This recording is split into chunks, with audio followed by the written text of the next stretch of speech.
right, guys, welcome to episode 3 of the DirtSubies podcast. Today, I've got a very special, wonderful, fantastic guest for you guys. I think you guys will really enjoy it. We've got Milton on the podcast today, and I think you guys are going to get some value from this one. He's got a lot of good insight. He's pushing the Subaru platform farther than most anybody that's out there right now. And I think that there are some misconceptions surrounding his way of building Subarus, but you guys will be surprised at some of the answers that he has to questions regarding what people should do when they're modifying their Subaru for leaving the pavement or going off-road or whatever. So this is going to be a good one. I think you'll love it. But before we get into that, as usual, if you want more lifted Subaru content or just Subaru content in general in podcast form, make sure you check out the Subi and You podcast. Raph over there is the OG. He's been doing it for a while now. I would absolutely appreciate it if you guys would go over there and check out his full catalog of podcasts. Now, if you guys are new here, I would 100% appreciate it if you would follow the podcast, leave it a rating, and then if you're watching on YouTube, a like and a subscribe would make my absolute day. Thanks so much. Let's get into it. Milton, freaking SilverbulletXV up in here. What's going on? Just chilling. So we're gonna talk about some Subaru stuff today. I know you got 1.5 Subarus right now, right? That's super accurate. Yeah, pretty much 1.5, 1 3/4 if you count all the cars I do actually drive on a somewhat regular basis. But yeah, I feel you. It's a mix. So what do you have at the moment? So my first and my main car is a 2016 Crosstrek. I got that right out of high school in summer of 2019. So almost 6 years ago now. Okay. And then last year, like a year and a half ago, myself and Carrie Lando, Mountain Subi, we bought a wrecked Impreza, like a 2012. So same chassis as the Crosstrek. Yeah. But it was wrecked in the front end. It was like a front end collision car. But it had a clean title because the guy never reported it. It's just like, I'm going to sell it. I'm going to get rid of it. So we're like, oh, sweet. Clean title, wrecked car. I love it. Perfect. So we got it for, not a screaming deal, but it had a door that I needed. So I wanted that thing. There you go. I needed the door for the Crosstrek, same color-ish. Clear coat's a little different, but so it made a lot more value to me with that alone. And then it ended up being one of our favorite cars too. So those are like the two that I drive the most. Okay. I drive Mountain Subi every now and again. But, okay. Yeah. And was that your first Subaru, or have you? Yeah, first car. The Crosstrek was first car. Okay. My family didn't have cars growing up, so like we lived in Seattle. My mom's in a wheelchair. Yeah. So I grew up I just took the bus everywhere. Mm-hmm. Needed one out of high school to like go to work and a functioning adult. Yeah. And just have some of that freedom, right? So I ended up getting a Crosstrek. Got it like a week before taking my driver's permit test. Or I knew my actual like license test. And so I like practiced on it for like a week. Went to like a summer camp thing where I was a counselor. Came back, and then got my license. I was good to go. So, sick, dude. Fun little quick turnaround, But yeah. Yeah. What made you want to buy? Because there's tons of car options out there. What made you want to buy that? Well, so like I was looking. So at the time, I was gonna do like union construction. So I was gonna do like traveling a lot and stuff like that. Okay. Was like the image in my mind. So I was looking at a Tesla. I was like, oh, fuel economy or like fuel range, like cheap, whatever. I was looking at like a Model 3. And then my friend's mom was like, hey, like I really like these Crosstreks that I keep seeing everywhere. And I was like, oh, okay, I'll just look at them. And then I knew that they were all-wheel drive, which was cool. We live in the P&W, like all-wheel drive is great in the rain, the snow, etc. And then I kept seeing them everywhere. I live in like a college area, so like next to University of Washington. Yeah. And so I saw them everywhere because they're like the perfect college kid car, right? You go off to college, you have an all-wheel drive, relatively inexpensive, can carry the homies kind of thing. Mm-hmm. So I saw them everywhere, and I was like, this is kind of the vibe. And then didn't know anything about off-roading modifications. It was just like the car, and the image of the car was what I wanted. Yeah. So I ended up picking one up that summer, like I said, and like 6 months or a year later, started learning that there were things I could do to it. I'd been camping and stuff a little bit and done a little bit of light off-roading, super light off-roading. Yeah. And then learned that I could do more. And first thing I did was I found a set of like lift springs for like free. Somebody was giving them away on a Facebook group I had joined like, a couple months prior, and grabbed those, threw them in, and then off to the races. Everything else came pretty quick after that. And then it's been through a million iterations, but that was like the first thing I did to like, okay, I want to like do this and have fun with the car. Yeah, absolutely. What, as it sits right now, what's kind of your setup? I mean, I know you've probably got all sorts of different accessories and stuff, but just like your main modifications. Yeah. So like so I have like a list, that's like my top fucking 10 things. And, the things that like I'm the most proud of would be, the re-gear. So it's got a 15 Outback transmission. So it's got a 411 final drive. Yeah. For those of you who don't know, it's kind of like, lower gearing to handle bigger tires, basically, is what the purpose of that is. So that's a really big thing that I'm super happy with. The 2.5 liter engine swap too, give it a little bit of extra actual ponies. That was a big one. I've got 3 and 4 inches of lift, 4 inches in the rear, kind of levels out to like 3.5 when I have gear, but dry weight is like 4-ish inches of lift. Like that's really helpful. I did a Ascent upper control arms in the back with 6th generation lower control or Rally Tech lower control arms in the back as well. So like I have a functional 1-inch wide arm kit in the back. Cool. Which like super helpful with the articulation, especially droop and everything at that 4 inches of lift. F44 front and rear bumpers, Diodynamics lighting, baseline overland roof rack, and then all the little nitty gritty stuff that kind of just adds into it, right? Yeah. Those are kind of like the main things that make the car look the way it does. 30-inch tires from Milestar. Okay. And then as far as your lift, are you running Raceworks still? Yeah, so I'm running Raceworks. I got the GZs on there, which are like their larger diameter, basically like as close to rally or like stage rally as you can get without the reservoirs, because I didn't get the reservoirs on my initial set. We're waiting on a set right now to do reservoirs in the front. We're going to experiment with them, because not everybody needs reservoirs, right? Like that's mostly for like the long distance, high speed travel stuff, which we do a lot of. But we wanted to see how they do without it for the last 2 years, and they do really well.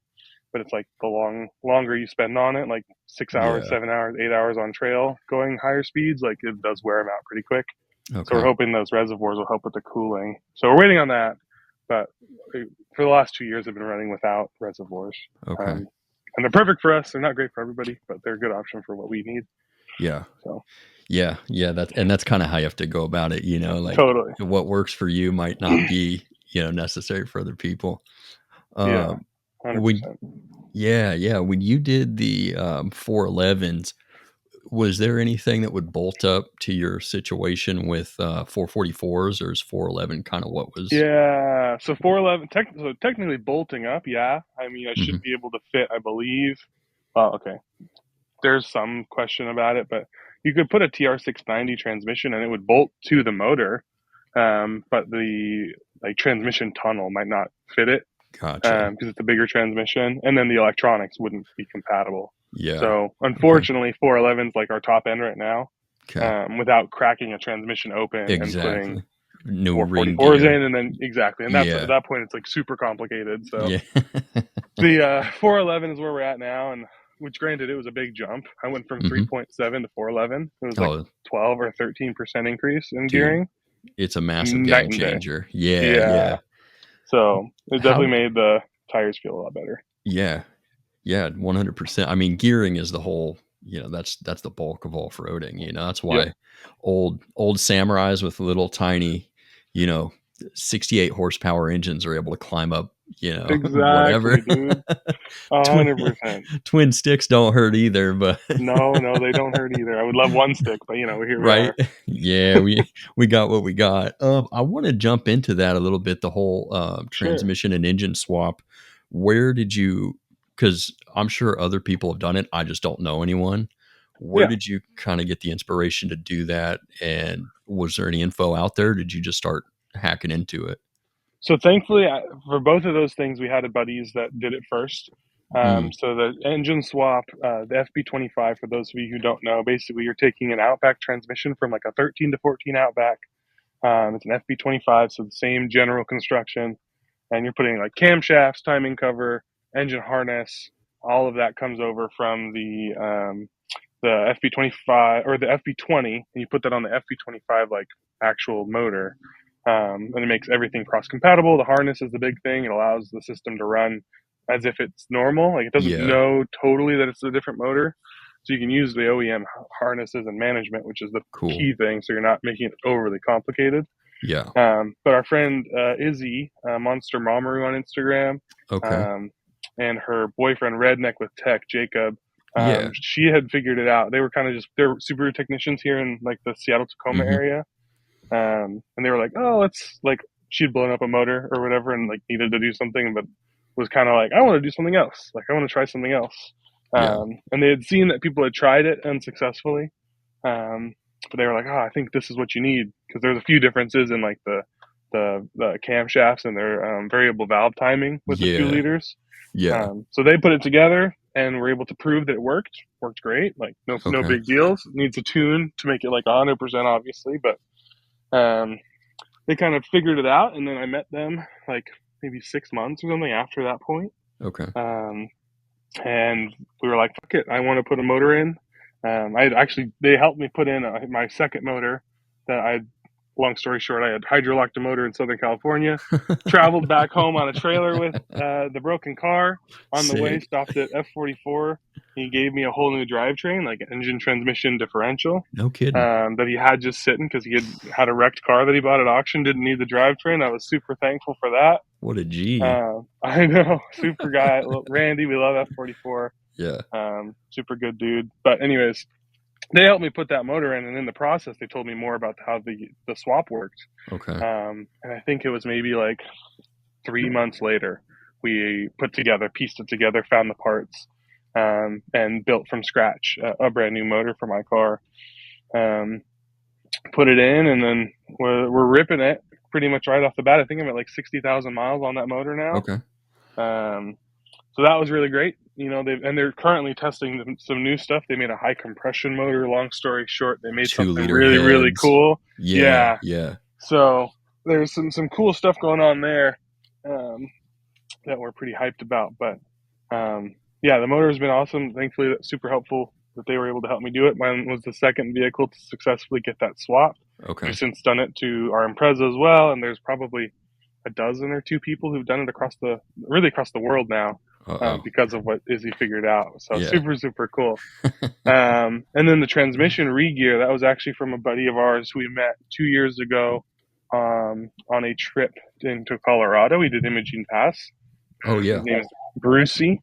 I know on social media. Yeah, Brucey. He's a G. Yeah, he's an OG for sure. He figured out the re-gear. They just were like testing it on a 14 Outback. The concept was like the valve bodies are the same between the transmissions. So like, why can't we just swap it in? Everything bolts up. Everything's the same, you know? And they figured it out. We're able to put it in. And then coincidentally, a month later, Carrie's transmission didn't shit the bed, but we got an axle stuck in it. We couldn't get the axle out. We have no idea how. It got stuck. We put it on a lift. We had 5-foot pry bars and like slide hammers and everything. Nothing. No luck. It's stuck in there. Yeah. So we were like, fuck it. It was her original transmission, had 180 something thousand miles on it. It was still totally fine. But we were like, you know what? We'll find another transmission. Found a re-gear transmission from a 15 Outback. Had 80,000 less miles on it. So we're like, all right, this seems like a viable option. It was like $500, so not too bad on the wallet either. And we threw it in, and it worked. Proof of concept, right? Yeah. So doubling down on that, it worked for at least that chassis.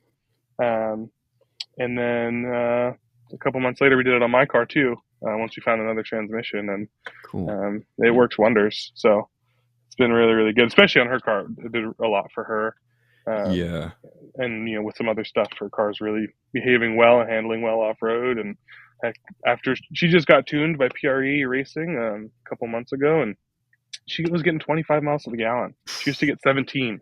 So it's like with that re-gear and with that tune, it kind of really unlocked a lot for her car. It didn't work out so well for mine just because it's so custom with the motor swap, but like hers really, it did a lot for her. So that's been really good to play with and trying to see what kind of cross compatibility there is. And we haven't done anything with like the newer gen Subarus and CVTs, but we have a lot of theories on what would work. And there's a lot more compatibility than I think people originally thought. So pretty cool. Legos. That exactly. Yeah. And they're not, you know, that saying isn't as true anymore, but there's still stuff there. You know, you can definitely, you know, kind of Frankenstein stuff together. Yeah, totally. There's more to it too, like with suspension stuff we've been playing with a lot, trying to find what is cross compatible and just like talking to people and trying it ourselves and like finding out what does and doesn't work. This is more of a Carrie thing than me, but we're going to be playing with a new vehicle here pretty soon, and we're going to be trying out some OEM stuff on it with some aftermarket stuff just to see how it plays nice or not. So we're pretty hopeful. I think that's going to be really cool once it's done. So stay tuned. It'll be coming out next month or two. Let's go, dude. And so there was no issue, no modification was needed to the transmission that you put in your vehicle to bolt it up and make the ECM be like, or actually I guess TCM. Yeah. There was nothing there that needed to be modified at all. So all you have to do to do the re-gear, at least for our models, right? Obviously, like I said, newer models, it's a little bit more nuanced. But for our older models, it's basically you take the timing cover, which is that piece of metal that's connected with the harness and everything to the valve body. The valve body cover, not timing cover. I knew what you meant. Yeah, we're good. We're good. Yeah. Valve body cover comes off, which has the harness. You undo all the bolts or all the harnesses from everything, all the clips. And then you put the 2-liter one, or you're granted the vehicle's original one, onto the new transmission. And that allows all the signals to work correctly. And it bolts right up.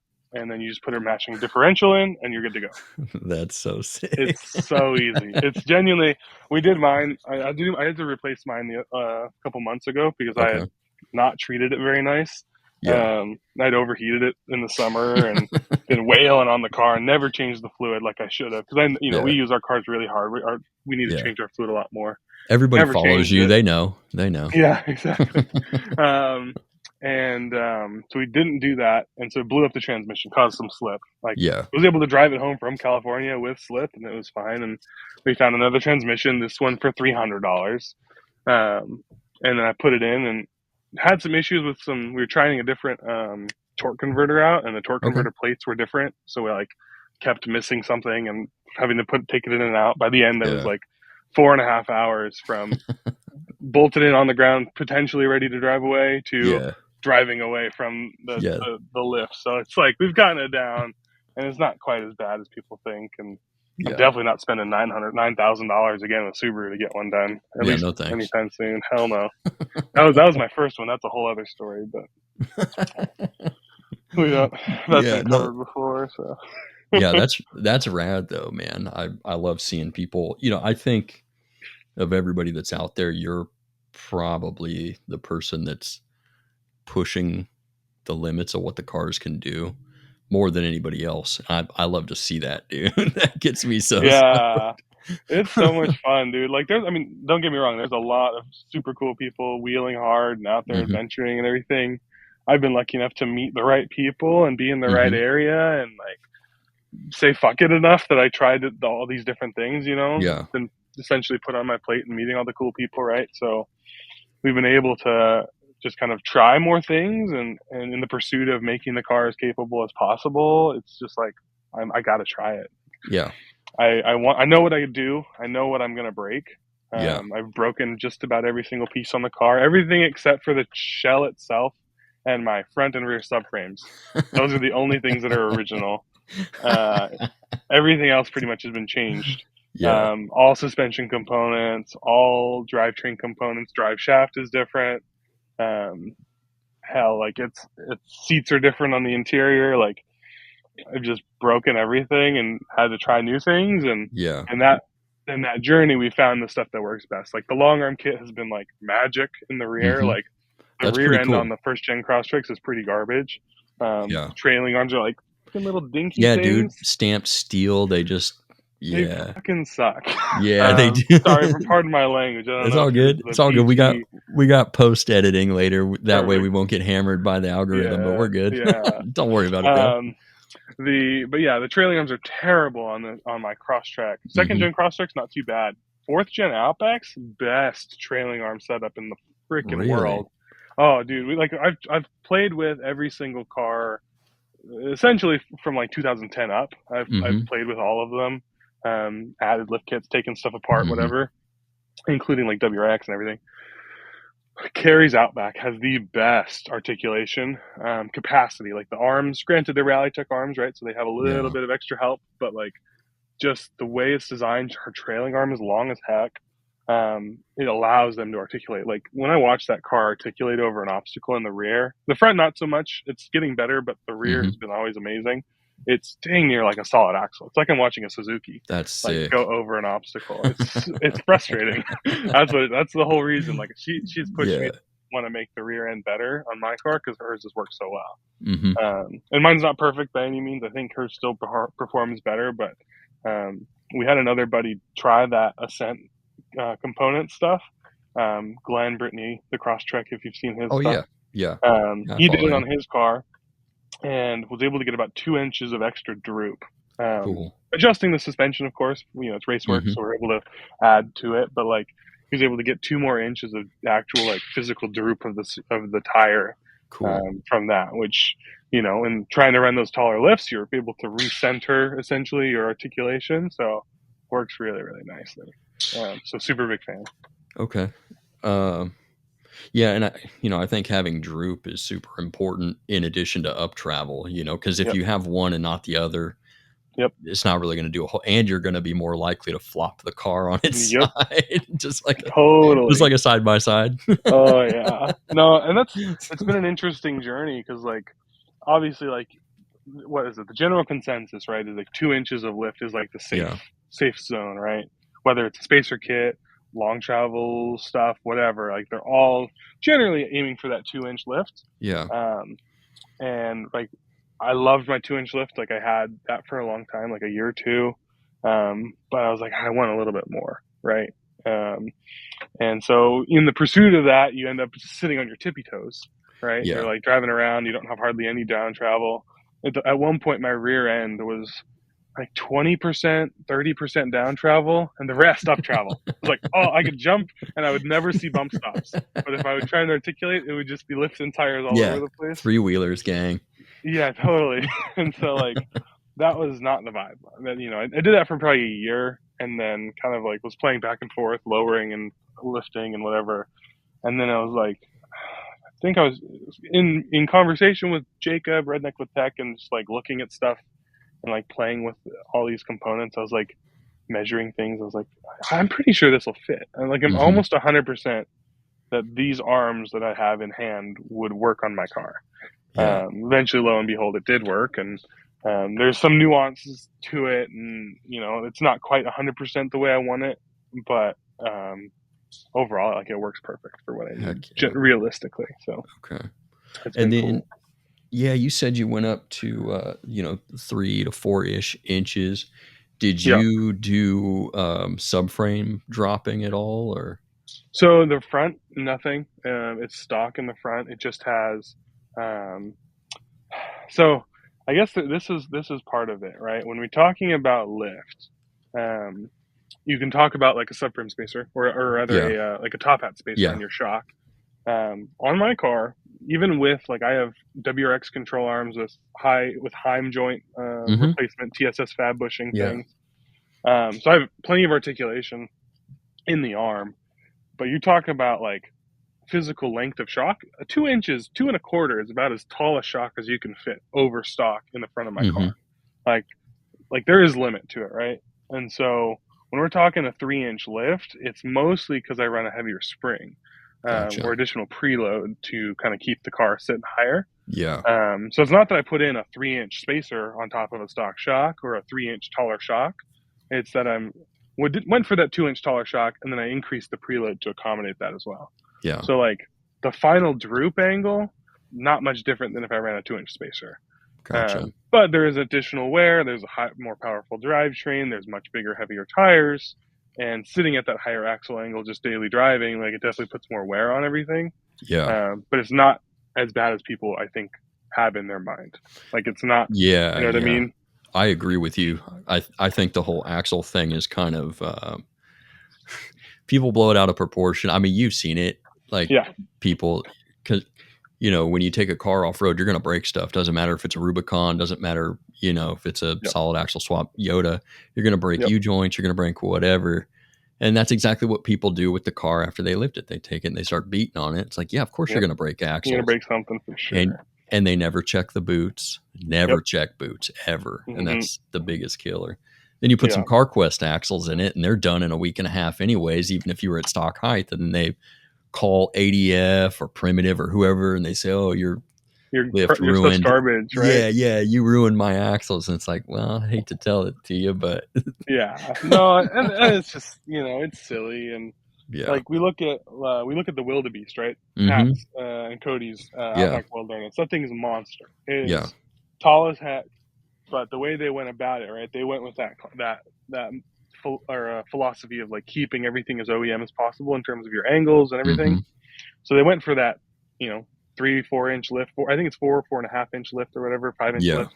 Matched with a similar amount of subframe drop. So -2. Yeah, exactly. So they're keeping everything as close to that OEM-ish as possible, but they're going with the subframe drop method, which gives you a much better approach, better breakover angle, departure angle, all that. It looks monstrous. And so like there's all the benefit of that.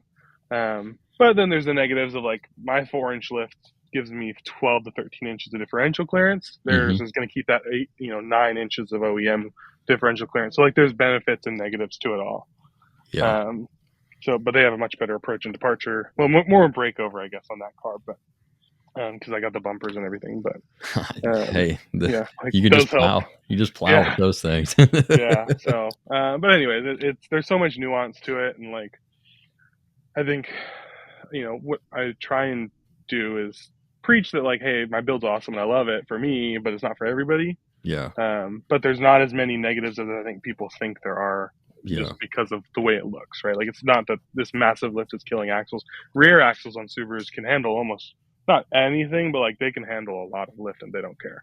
I have a subframe drop in the back, but it's just the 1.5 inch that ADF does. Just like the multi-link. The multi-link kit. So it's like I have that standard kit that's for a 2-inch lift, but I'm running 4. So there's an additional 2.5 inches of lift that kit's not making up for, and the axles don't care. Like even with all the weight, even with a locker, like I replaced them because I changed differentials when I re-geared and I went for a different style. But like other than that, like they don't really care. Like they'll last 100, 200,000 miles, and they don't really care much. So.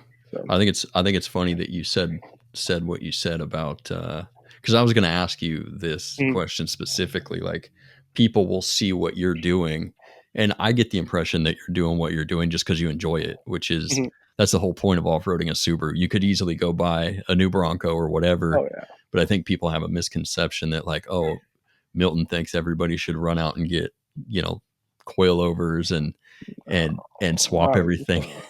No way. Like, don't get me wrong. I do think there's a lot of like the drivetrain stuff. I think anybody with a first-gen Crosstrek should do that stuff before selling and buying a Crosstrek Wilderness. Because why spend 36 grand on a brand new car? Granted, there's some benefits, right? Like it's a newer car, it's probably more reliable. There's warranty.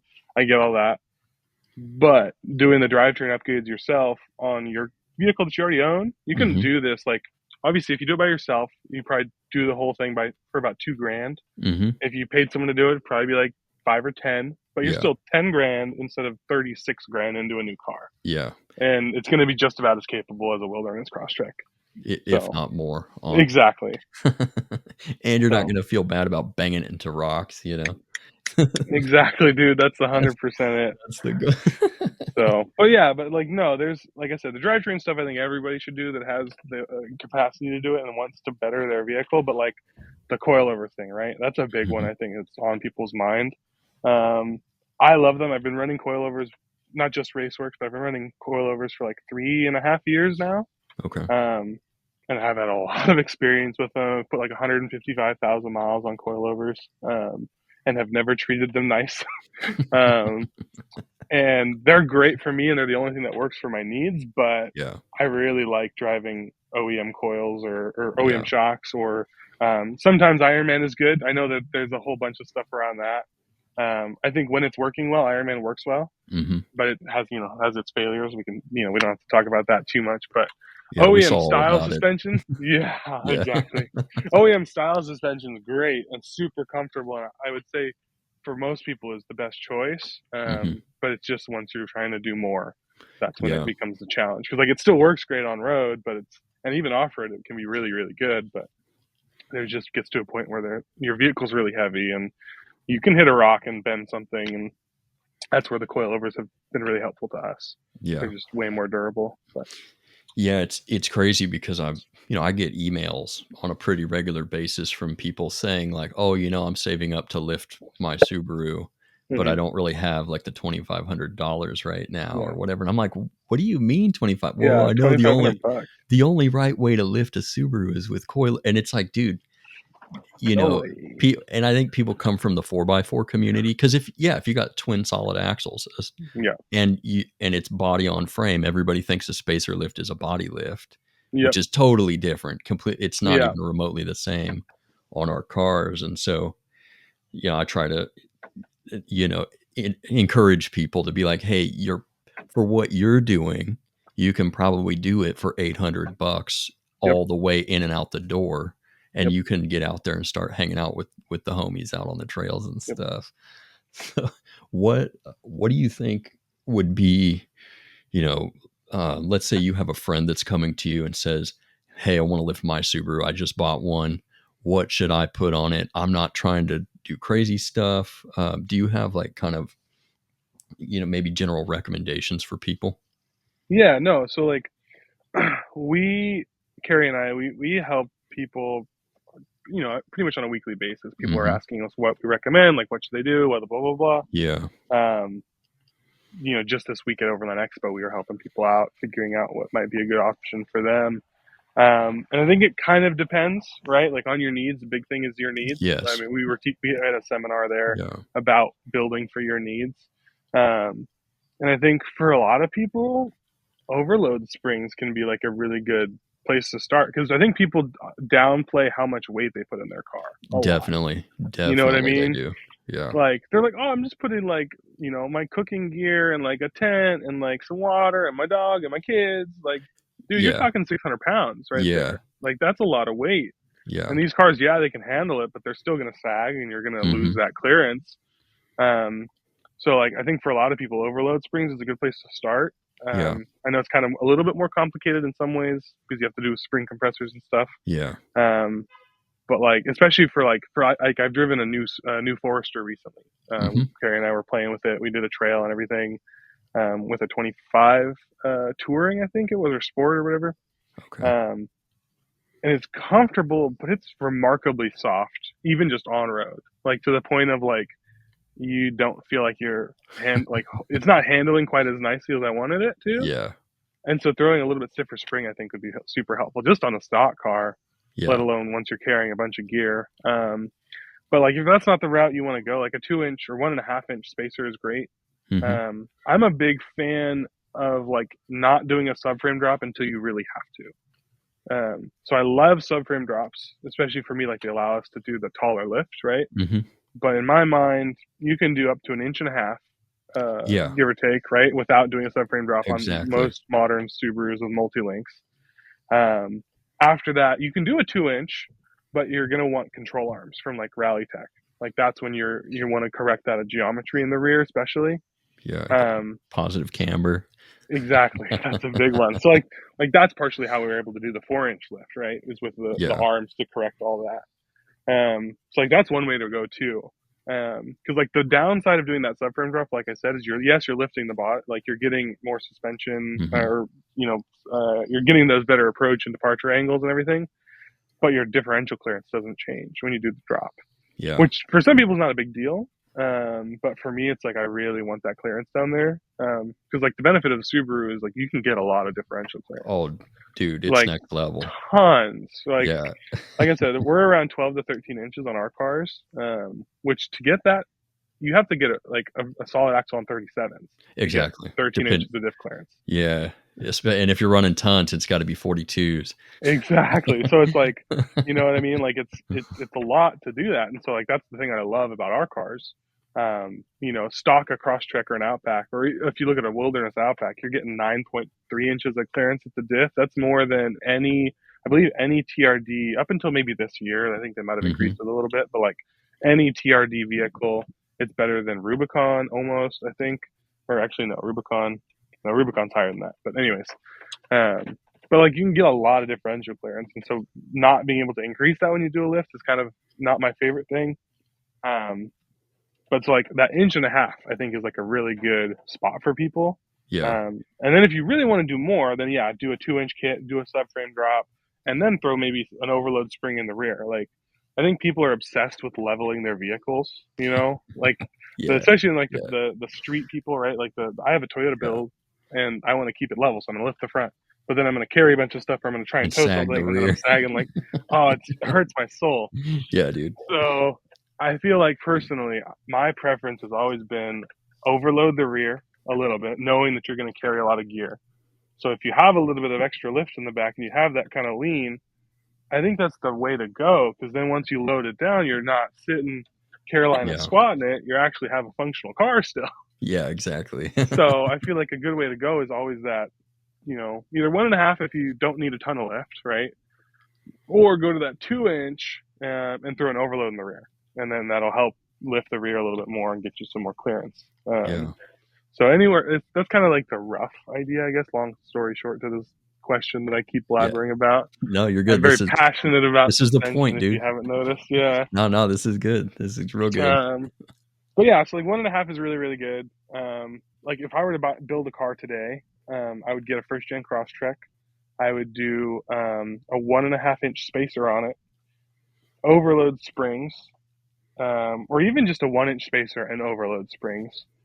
So I'd get that 2 inches of ride height about. My droop wouldn't be maxing out anything because I wouldn't be getting that extra droop that the 2-inch spacer would have done. I'd get a little bit stiffer ride so I can carry the gear, and handling's a little bit better. And with that amount of lift, like it's capable as heck. Do the drivetrain mods if you get to it, right? But like that car right there can do so much already. Yeah. Like the difference between a 2-inch lift and a 3-inch lift isn't a ton. Yeah. Takes a lot more to do that 3-inch lift than it does to take a 2-inch lift. A lot. Like a lot more. And don't get me wrong, I'm personally going to run a 3-inch lift on the Crosstrek as long as I can, if not go taller. Yeah. Just because like that's the point of that build. But like our Impreza, it's lifted to about a 2-inch Crosstrek lift. So it's Crosstrek plus 1.5 or 2 inches, depending on the situation. And that car's capable as heck. And like we can take it anywhere. I could take it to Moab tomorrow and do like 95% of the trails that I would do in the Crosstrek. Like this is good, just good cars. But yeah, so like 1.5 is kind of like I think the sweet spot, and then after that you do all the extra stuff, and like you have to really decide if you want that. And for some people it is definitely worth it, and like for me it's definitely worth it. But you can do a lot with an 1.5 lift for sure. Yeah. And you mentioned a 3-inch lift, and just to clarify, we're not talking about eBay 3-inch lifts that are 1.8. Yeah, no. For the record.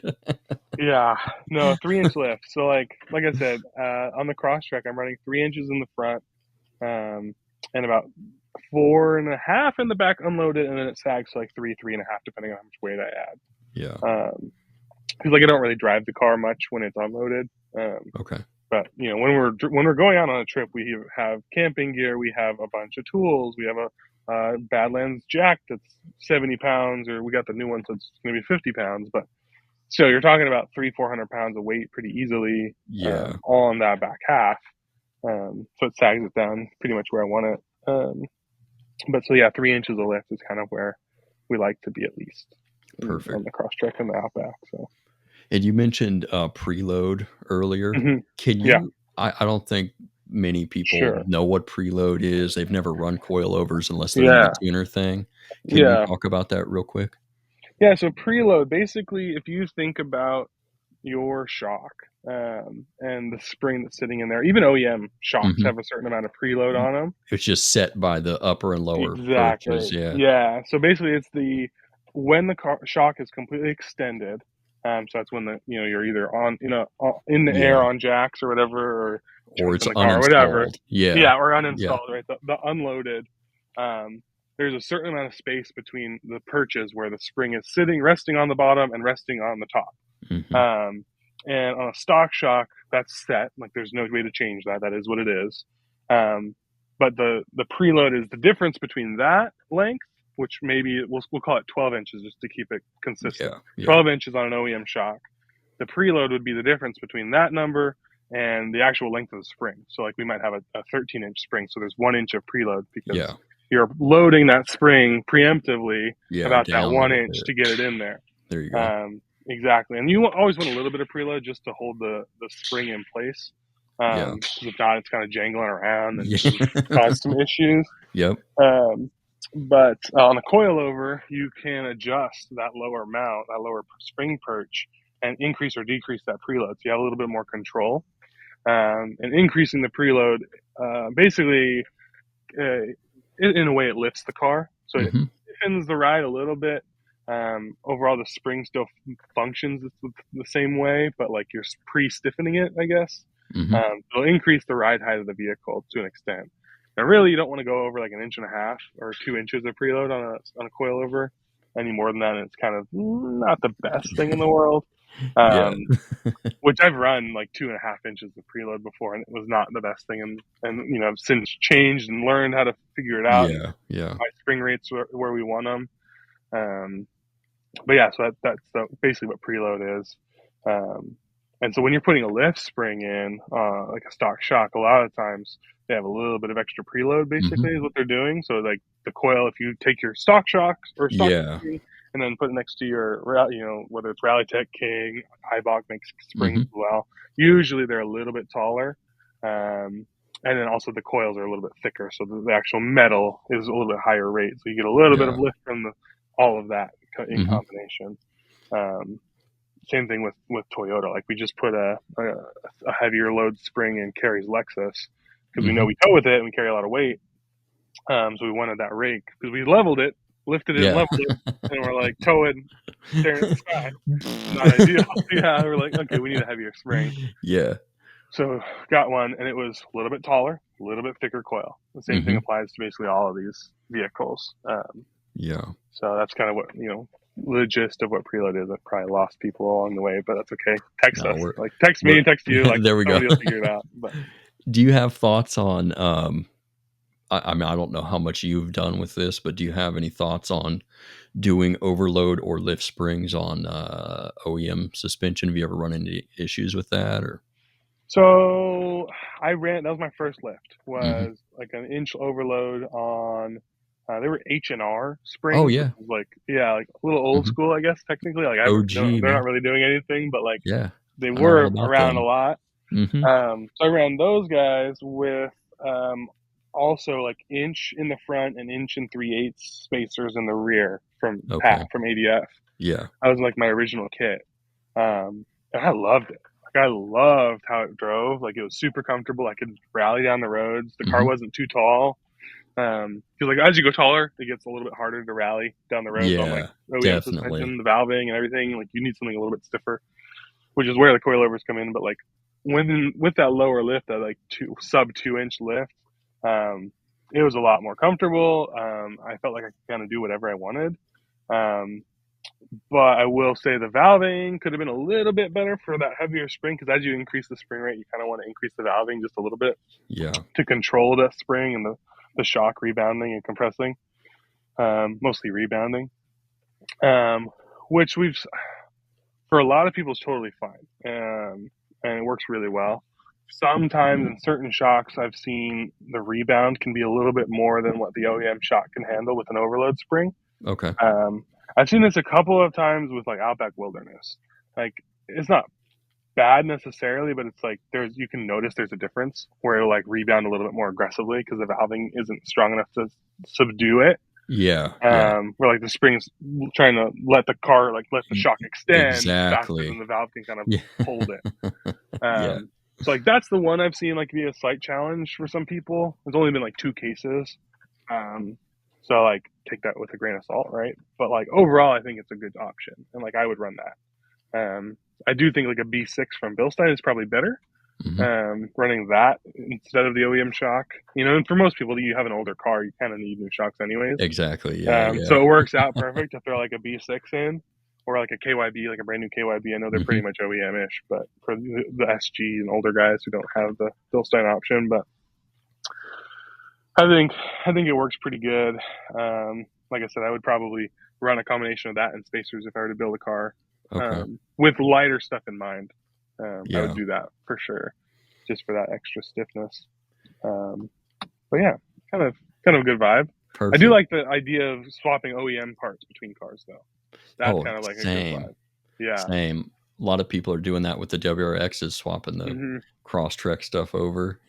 Yeah. So, have you seen? I don't know if you've seen Adventure WRX. Oh, I was just talking to him.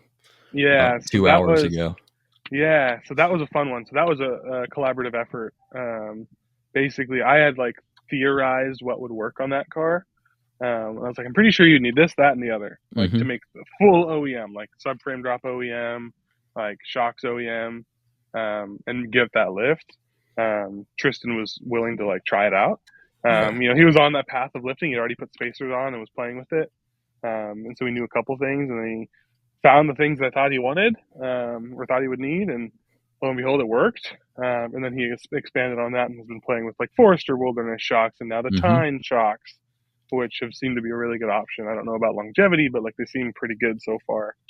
So it's been really cool to see that. And then with that knowledge, we went and looked at a VA WRX, a 16 or 18 that a buddy of mine has. And we were like, okay, what would work here? It gets a little more complicated, pre-global platform. Exactly, yeah. But we were able to figure out that 15 Outback front shocks, but with WRX top hats work. And then because Outback shocks are longer than like a Crosstrek shock, it's kind of a lot to fit in there. And so to make the rear sit at all level, we were putting 2nd gen Crosstrek shock with a 1-inch spacer, and that leveled the car and got kind of that rake that we're talking about. And he's been running that around for like over a year now, or whatever, and loving it. But it was like that right combination, because like the lower knuckle mount is a little different on WRX than it is on like Crosstrek or Forester. So you have to get the right one, then you have to get the one that has the right type of spring to accommodate the right type of top hat, and then we figured it out. And so that's been really cool to play with that. Or like a buddy of mine, we wanted to lower his Outback, and so we were looking at, he had a 2021, it's like a 6th generation Outback, and he had it lifted and everything, but was like, I'm not really going on trails, like I want something different. And I was like, all right, let's reverse engineer what we've done lifting these other cars. Legacy like, gang, bro. Exactly. Let's go, dude. We deleted the OEM subframe drop. We went to 0 subframe drop, put in the like washers that are required from Legacy, threw in different like multi-link brackets that you kind of needed to replace because the brackets are a little different. And then we replaced the upper control arm. So we went from an Outback upper control arm, which is basically flat, to a Legacy, which has a curve so that it can go around the unibody, like go around the body of the car and not be impacting it. And then we put VBWRX shocks in. So he's on WRX shocks, Legacy upper control arm in the rear, deleted subframe drop, and things looking so nice. Like, I love that. It looks really, really good. You got photos of that, or can you? Does he have an Instagram? Yeah, I'll send it to you. What's his Instagram? Shout him out real quick. Lovin' Cuban. Let me double check on that, because I need to see. I've been driving Legacies for probably 16 years at this point. Yeah, love them, dude. It's one of my favorite chassis that they ever made. That's great. Yeah, it's Lovin' Cuban. I don't see it on his Instagram, unfortunately. Oh, what? Tell him to get it together.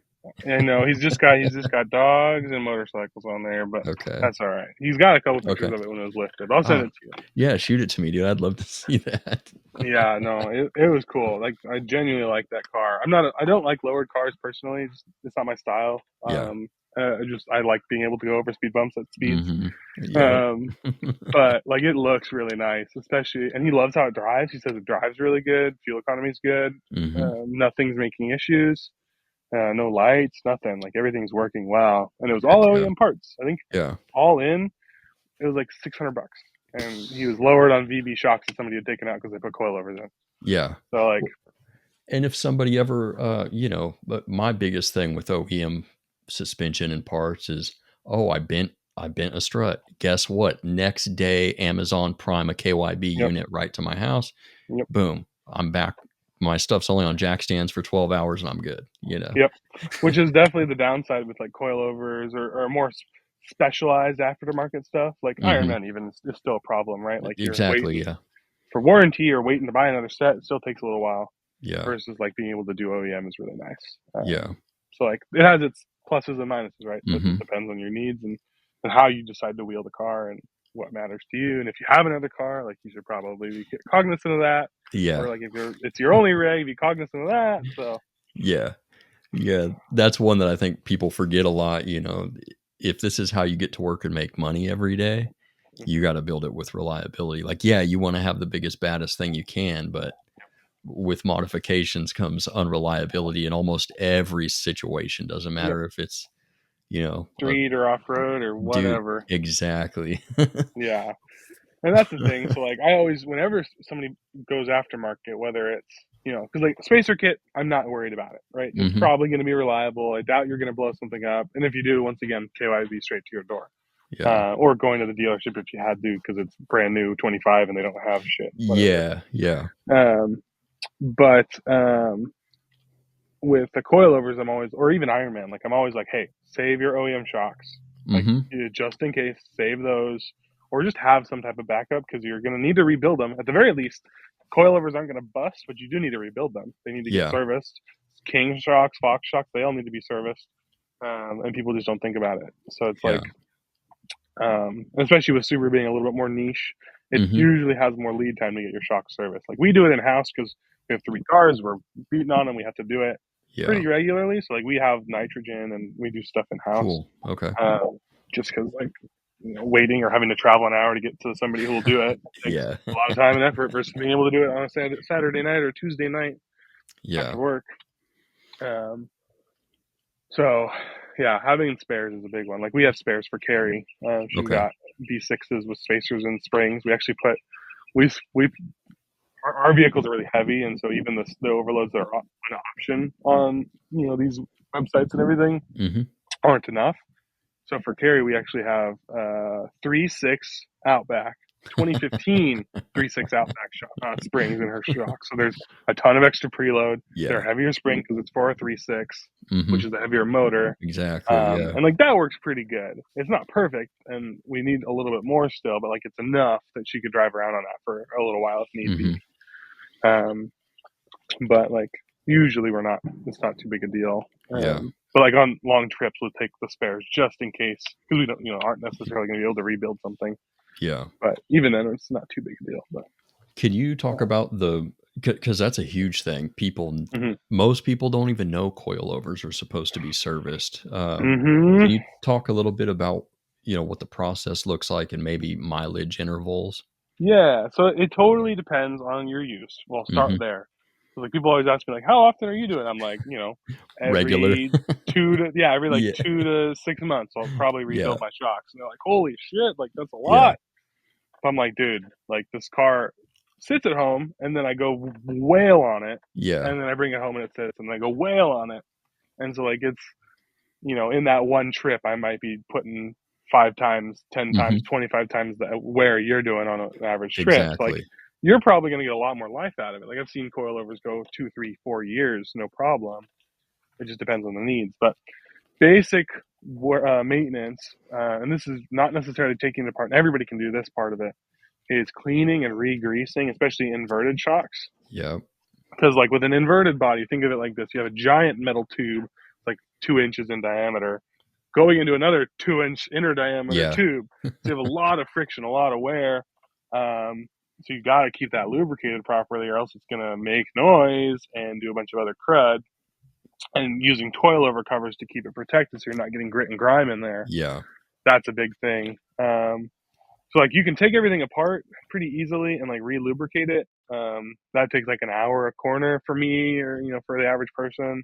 It's basically just like taking it apart, undoing the spring preload, undoing one nut at the bottom, and then you can like wipe everything down, clean it up, and then put grease back and put it back together. And that's basic service. I'd probably recommend doing that. It depends on how dirty it's getting, but like maybe every 5 to 25,000 miles. Just depends on your uses, right? And then like the actual rebuilding is where you're taking the fluid out, you're discharging the nitrogen. That is probably for most people, every 30,000 to 60,000 miles. 60,000 is like pretty much all on road driving, right? But like you could stretch it to 60,000. For reference, with Fox coilovers or Fox shocks, just any Fox shock, they recommend every 50,000 miles, if you are only on road, to rebuild your shock. If you're doing 50% on and off road, they recommend every 10,000 miles, you're taking that thing apart, rebuilding it, or changing the fluid. Oh, yeah, man, that's crazy. I know. And then if you're only wheeling it, every 1,000 miles, you need to take those shocks apart and rebuild them. And nobody's doing that. And like that's why you have problems.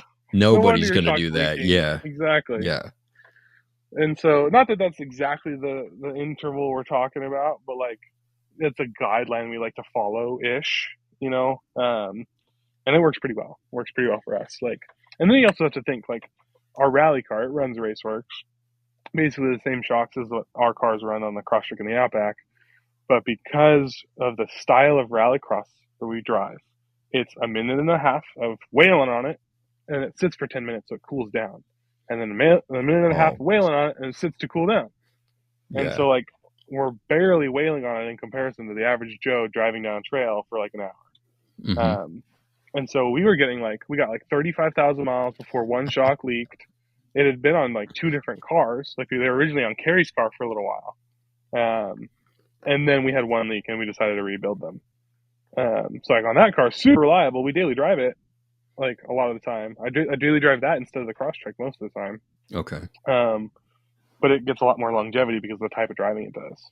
Yeah. Versus like the Crosstrek or the Outback, like we're just like full bore. Like the other day I was going 75 on a road, off road, and just jumping it and like full compression and like lots of weight. Like the car is 4,200 pounds with gear in it. Carrie's car is almost 5,000 pounds with gear in it. So like we're wailing on them. And so they wear out quicker. And so it just depends on your needs, Yeah. Yeah, I think it's heavily overlooked, man. Even people that I would consider to be knowledgeable, they never rebuild their stuff. They never keep the collars clean. Yep. They go in and have to do, some height adjustment because they've added a winch bumper or whatever, and their stuff is seized up, Yeah, anti-seize, man. That's the biggest thing that we've learned too. Like the first year I was doing coilovers, I wasn't really anti-seizing much, and I definitely should have, especially in the wet climate, right? Yeah. But with Raceworks, we keep everything every time anti-seize, and it makes it so much more convenient. Everything's happier, easy to adjust when we need to. Some issues in the front, we'll get a clunk because the lower ring will separate from the lower collar, so there'll be a little bit of a clunk, but we'll just go back in and tighten it. No real damage, like it's fine. Yeah, so, good old, a little bit of annoyance. But. Good old body paint, bro. Anti-seize, I love it. Yeah, exactly. What exactly? I mean, I know you've done all types of stuff in the cars. What are some of the craziest things you've done in the Crosstrek? In terms of like wheeling, like at individual locations. I guess like general gist. Like I've done I think about 7 Jeep Badge of Honor trails in the Crosstrek now. Sick. Carrie's done actually I think 5 or so in hers, which is awesome, and those are all in the last year pretty much. Cool. But like we've done Imogene Pass, we've done in Colorado, we've done Red Cone in Colorado. Did Hell's Revenge twice now in Moab. Fins and Things, which wasn't too bad. That was a pretty chill trail. It was just more uncomfortable because of the rock formation. Yep. Top of the World is my most recent one. It's probably one of the hardest trails I've ever done. That one was really cool. For people who don't know, it's basically this really cool trail in Moab. It isn't super long. I think it's like 5 or 10 miles, something like that. Okay. But it's some elevation gain, and it's a lot of like pretty tall rock ledges is most of what the trail is. That makes it interesting. And it's just a lot. I mean, like a Subaru, we've got clearance, don't get me wrong. The diff clearance is great and everything, but underbelly clearance is not great. Like we don't have that crazy side door clearance that you do on like a Tacoma or a Wrangler that's on, 35s or 40s or whatever. So like trying to go over big ledges is not my forte. Like that's not what the car is designed for. But it did it. Took some resting here and there to let it cool down, monitoring temps, right? So we're not roaching anything. But was able to do that trail eventually. And the view at the end is just like big, like canyon, like beautiful red rock and like just cliffside. It was stupendous. That's definitely one of the hardest trails I've done. Done some stuff in California, played around in Johnson Valley. We have a trail that's now a Jeep badge of honor. Technically haven't done it all in the Crosstrek. I did half of it in the Crosstrek and half of it in the Impreza. So like I'd say that I've done it essentially, but I do want to go back and actually do it. But as of this year, it's a Jeep badge of honor trail. It's the only one in Washington as of right now. But those are kind of like the biggest things, I guess. And then just general stuff throughout. You can obviously look at my Instagram and see like all the craziness, but those are like some of the most notable things. Yeah, did you do the hot tub? Yeah, that did that? So technically, it's a tub. It's not Devil's Hot Tub or anything. I think it's actually called the car wash is what we found it is called now. But hot tub gets the likes, right? Yeah. But yeah, and that was on Hell's Revenge. It's honestly still really challenging, especially for Subaru, really challenging obstacle, just because you go down, there's no way to get a run up. Like there is no space to get a run up, which is what Subarus live on. We live on momentum, right? Yeah. So there's none of that. But it's basically come in pretty steep. You're like chirping tires coming into it, and then you get out. This other steep incline, and I did it 3 years ago when I first went to Hell's Revenge. I was on coilovers, I had bumpers, I was on really small tires, and I had no locker, no drivetrain upgrades. Did it then, it was a struggle bus. Took me like 5 or 6 tries to get out. Made a whole video about it. And we did it again this year, and was able to. And we go in the hard side and come out the easy side. Okay, like that's the way we do it. Like we're not doing it the hard way. And we went back and did it this year. Now with the engine swap, the re-gear, the tune, the locker, a little bit more lift, which is helpful too, but on 30s instead of 28-inch tires. So much bigger tires. So it's kind of like cutting back on all those upgrades. But the car was able to do it. Like I walked in, I sat, and I went forward and was able to crawl out. It took a second for the all-wheel drive to do its torque vectoring and stuff. But it did it. I was like, holy crap, so much better than last time.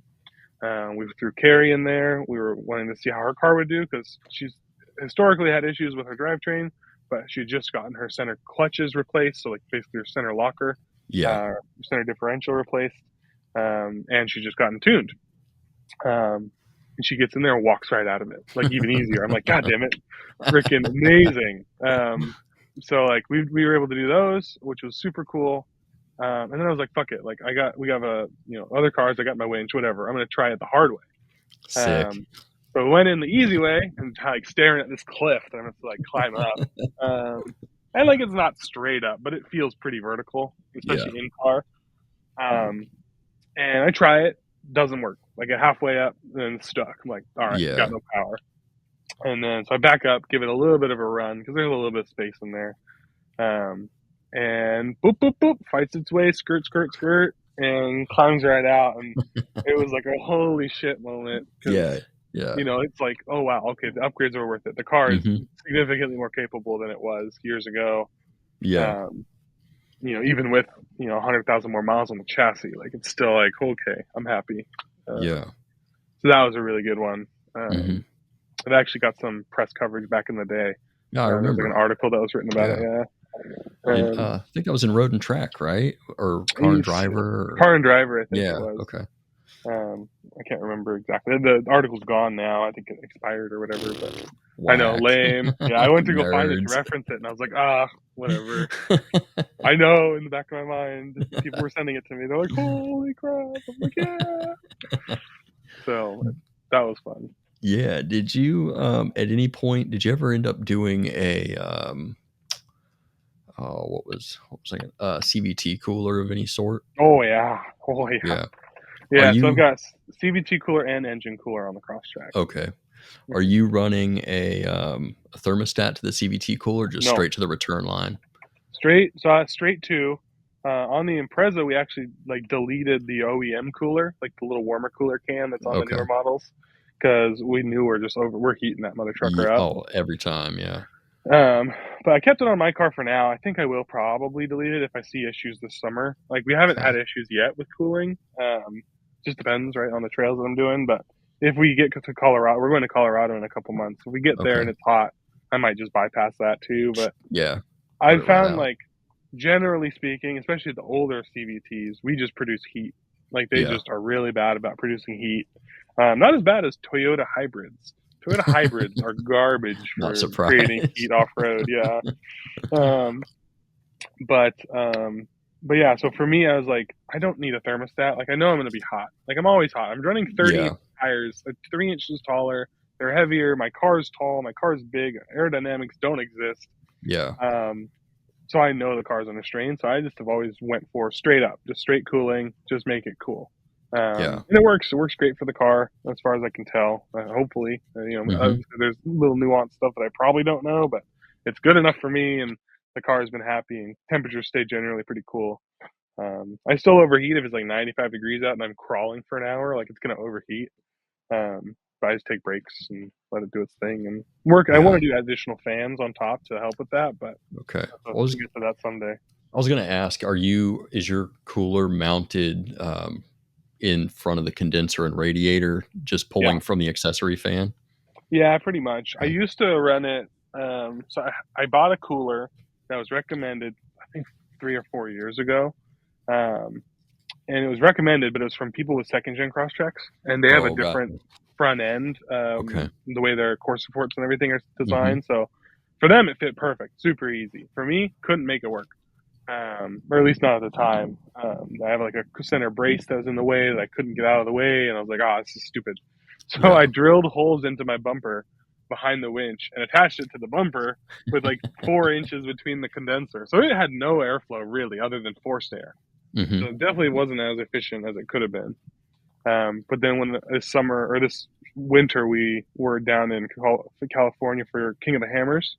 On the way, I stopped and got a new front bumper because mine had, after 3 or 4 years, had really finally tweaked. I had installed it. I didn't put one of the bolts back, and then the other bolt failed. When I was trying to recover a Bronco that was like framed out on snow. And so it twisted the bumper a little bit. It still was able to put it on, still was able to drive with it. It was fine, but it was tweaked. So I was able to pick up another one. And then when I did that, I had to obviously remove it from the bumper that I was taking off and then redesign or like reinstalled it. So now it's on the condenser. It's kind of loose, but it's on the condenser. It works. It works better than before. And temperatures, I think, have been cooler. Since that. So the forced air is definitely a little bit more helpful with the fans. But, and I find that the added capacity and the little bit of radiation helps a ton. Yeah, totally. You looking good on your end? Yeah, I just did the wrong thing, so we're good. Oh, perfect. Yeah, just getting dimmer for some reason. There it is. I found it. Now I can see your bright shining face. But yeah, so like that's been super good. Like I said, we run them. I would recommend just about everybody get a cooler. Wilderness vehicles have coolers, so like it's not the end of the world for them, but like it's been really helpful. 2.5 Crosstreks are pretty good about cooling as well. So they already have some better cooling. They just work really good. I love those cars. Yeah. One of the most capable, really quick, one of the most capable modern Subarus, not a Wilderness, would be 2.5 liter Crosstreks, Yeah, like the sports. 22s. Yeah, the Yeah, sports. those are sick. Stupendous, Yeah, I stupendous love them. drivetrains. Yeah. Everything else can go away. Like that's all you need in life. Obviously, Wilderness is really really good too, but like most people, I think, are better off with a 2.5 limited or sport. I think. I agree, man. Yeah. You know, the 2.0, and they're probably geared a little better too, I'd imagine, but I don't know for They're sure. not. They They're all have not? 3.9, but funny Okay. enough, they are better than a Forester. Forster's 3.7 still. Oh, dude, So the Crosstrek's better Force. geared. Yeah. Yeah, not surprised. The Forester's always been notorious for whack Yeah. gearing. Yeah. So yeah, but no, I do genuinely think they work really, really well. They can fit, like they can fit my 30 with minimal. I mean, they have to trim, but like not too bad. Okay. There's people running 31s on them now, Okay. and so it's like that's a big tire for a Subaru, especially Yeah. not an Oh, Outback, right, or an Ascent. yeah. But Do you um, know yeah. the sport trims? Do you know if there's any issues fitting like a 15-inch method on them, or No, do they? so up until 24, they were fine. So Yeah. 24 Crosstrek, the third generation, they went to 5x114 bolt Hmm. pattern. Everything is upsized with that generation. Yeah. So that's where you can no longer fit them, at least stock. Like you can do it really easily if you were change the front brakes. Yeah. Like you can put 06, 07 WRX calipers, Good old 4 pots. 19 base model front Forester rotors. That's Mm, like the rotor diameter. okay. Um, and so you can do it for like $400 Okay. and make it work. LP Adventure sells a full kit, and they're nice because they're colored and Cool. they are genuine Subaru parts with aftermarket rotors that are really good. But it's like $1,500, Okay. which $1,500 for me is not worth it just because I got other stuff I got to spend money on. Yeah, you can do it yourself pretty easy, sourcing Yeah, parts, you know. but for people who want the OEM Subaru, it says Subaru, it's red. They look really Cool. nice. The rotors are good. Like, it is a really good option. But you can do it for $400, basically $500, Yeah. depending on the pads you want or whatever. But so, anyways, but you could do that to a Crosstrek Wilderness and fit 15s. Cool. Okay. And That's like good to know. Method, I think makes a 15, and Yeah. DX4 and LP, they all make wheels that fit that bolt Yeah. pattern and that size and whatever. Yeah. I don't think F44 does a 15 and a 5x4.5, right? No, I wish they Yeah. did. I've chatted with him about it. He's thinking about it, but I wish he would because I love his wheels. We've run Dude, the them. I've run them. 101s, Yeah, the best looking 101s. wheel. I had the 102s when I did the stuff in Moab 3 years ago. I put Hmm. them on right beforehand. Ran them for like a year and a half or 2 years, and then last year we got the SRD 555s. They're new like TRD Yeah. style wheel. Yeah, I know what you're Love talking about. them. Strong as ever living Cremol. Like I can Yeah. love whaling on those things. We've broken a few, but it's always been a rock between the rotor punching through the Yeah. middle. Which is not, I mean, that was always in rally. So like, there's nothing you Yeah. can do about that in rally, except for get the wheel scrapers. But that's a whole other thing. Yeah. Yeah. Exactly. But yeah, no, it's been. I genuinely like those wheels a lot. Yeah. Yeah, they're really good. Yeah, he Yeah. was telling me that the guy who designed the MR 502 for Method is the same designer that did the 101s for them, I think. Mm-hmm.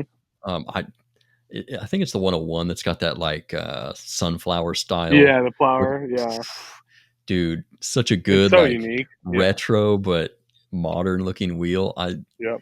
I don't have any. I've got so many sets of wheels, but there's always room for one more set. I know. Yeah. Carrie's daughter has a 19 Impreza, and we lifted it and everything, and Okay. she ended up buying a set of those. And loves Rad. them. Loves Rad. them.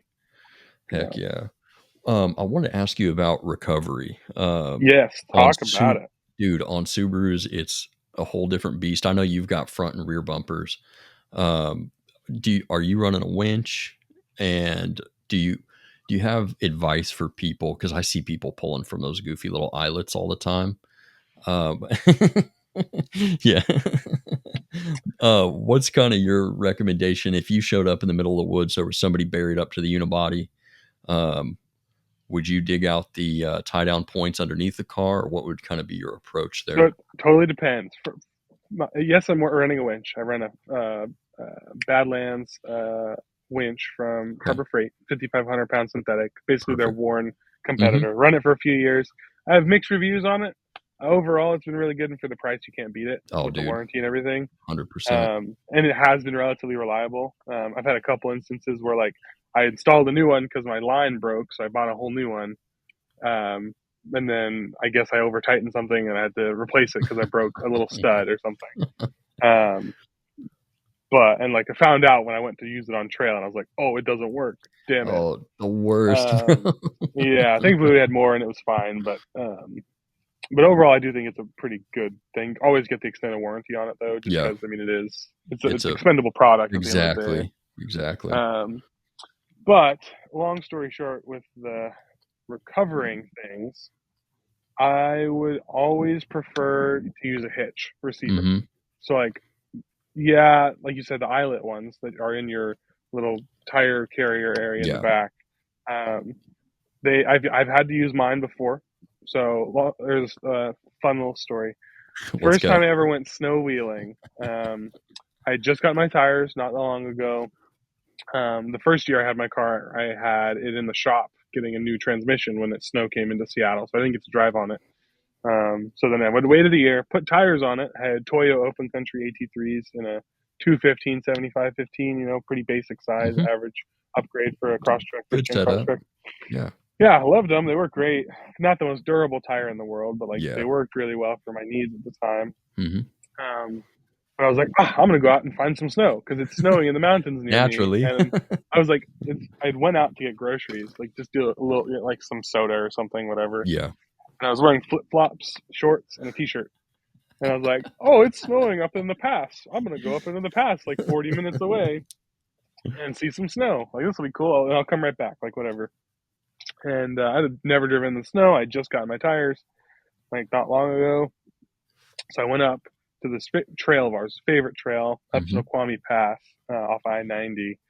It's about an hour from Seattle, give or take 55 miles. And I went up this trail. I live at sea level in Seattle, maybe like 100 feet. Like that's kind of where I'm at. Yeah. And I went to 4,500 feet in about 45 minutes. Didn't see any snow. It was like just flaking a little bit. I was like, the bastards, they lied to me. So I went up this trail that I liked because I knew it went up higher elevation. It went to like 5,000, maybe 5,500. And I was like, I bet you there's snow up there. And this is at 9 o'clock at night, by the way, on some random ass like Wednesday or some shit. Yeah. And so I'm going up the trail, and it's going good, no problems. Didn't air down. I'm just like cruising. I'm like, I'm in my flip flops. I'm not gonna get out, whatever. And I keep going, and I get towards the top of the trail, kind of where it splits off to some more trails, a little bit higher elevation. And I see snow. There's snow starting to stick on the ground. This is freaking cool. There's like a half an inch of snow. I'm like, woohoo, this is wonderful. It's a winter paradise. Yeah. And so then I make my way, keep going, and it kind of crests, and you start going down the trail towards the exit, which is up the I-90 a ways. And then I see this, and there's tire tracks, so like somebody's out there. I'm like, okay, cool. But then I see this little offshoot, and I've never gone up, not even in the dry, and it had fresh snow, no tracks. I was like, oh, I gotta go. This looks cool. Yeah. So I go up it. It does like a 90-degree to the right turn. And I'm going, and then I come up to this little hill, and I try and get up it, and it just crest it, and I can't make it. I'm like, oh, dang. So I start to back down. Little did I realize the trail is slanted. Oh, so dude. I'm trying to back down, and I'm sliding into trees. Oh, dude. And I'm like, oh, man, that is not what I'm looking for. Didn't think about it too hard. Tried to go forward, kept slipping further and further, and eventually, backed up. Thought I destroyed my mirror, like it was pressed up against it, put like a little dent in my fender. I was like, oh man, this is it. No way to get out. And mind you, this is 35 PSI on my retrospect, could have aired down to 12 and would have gotten out. But whatever. So I get out of my car, I look around, I'm like, dang it, I don't have anything in the car. I look for cell service, don't have cell service.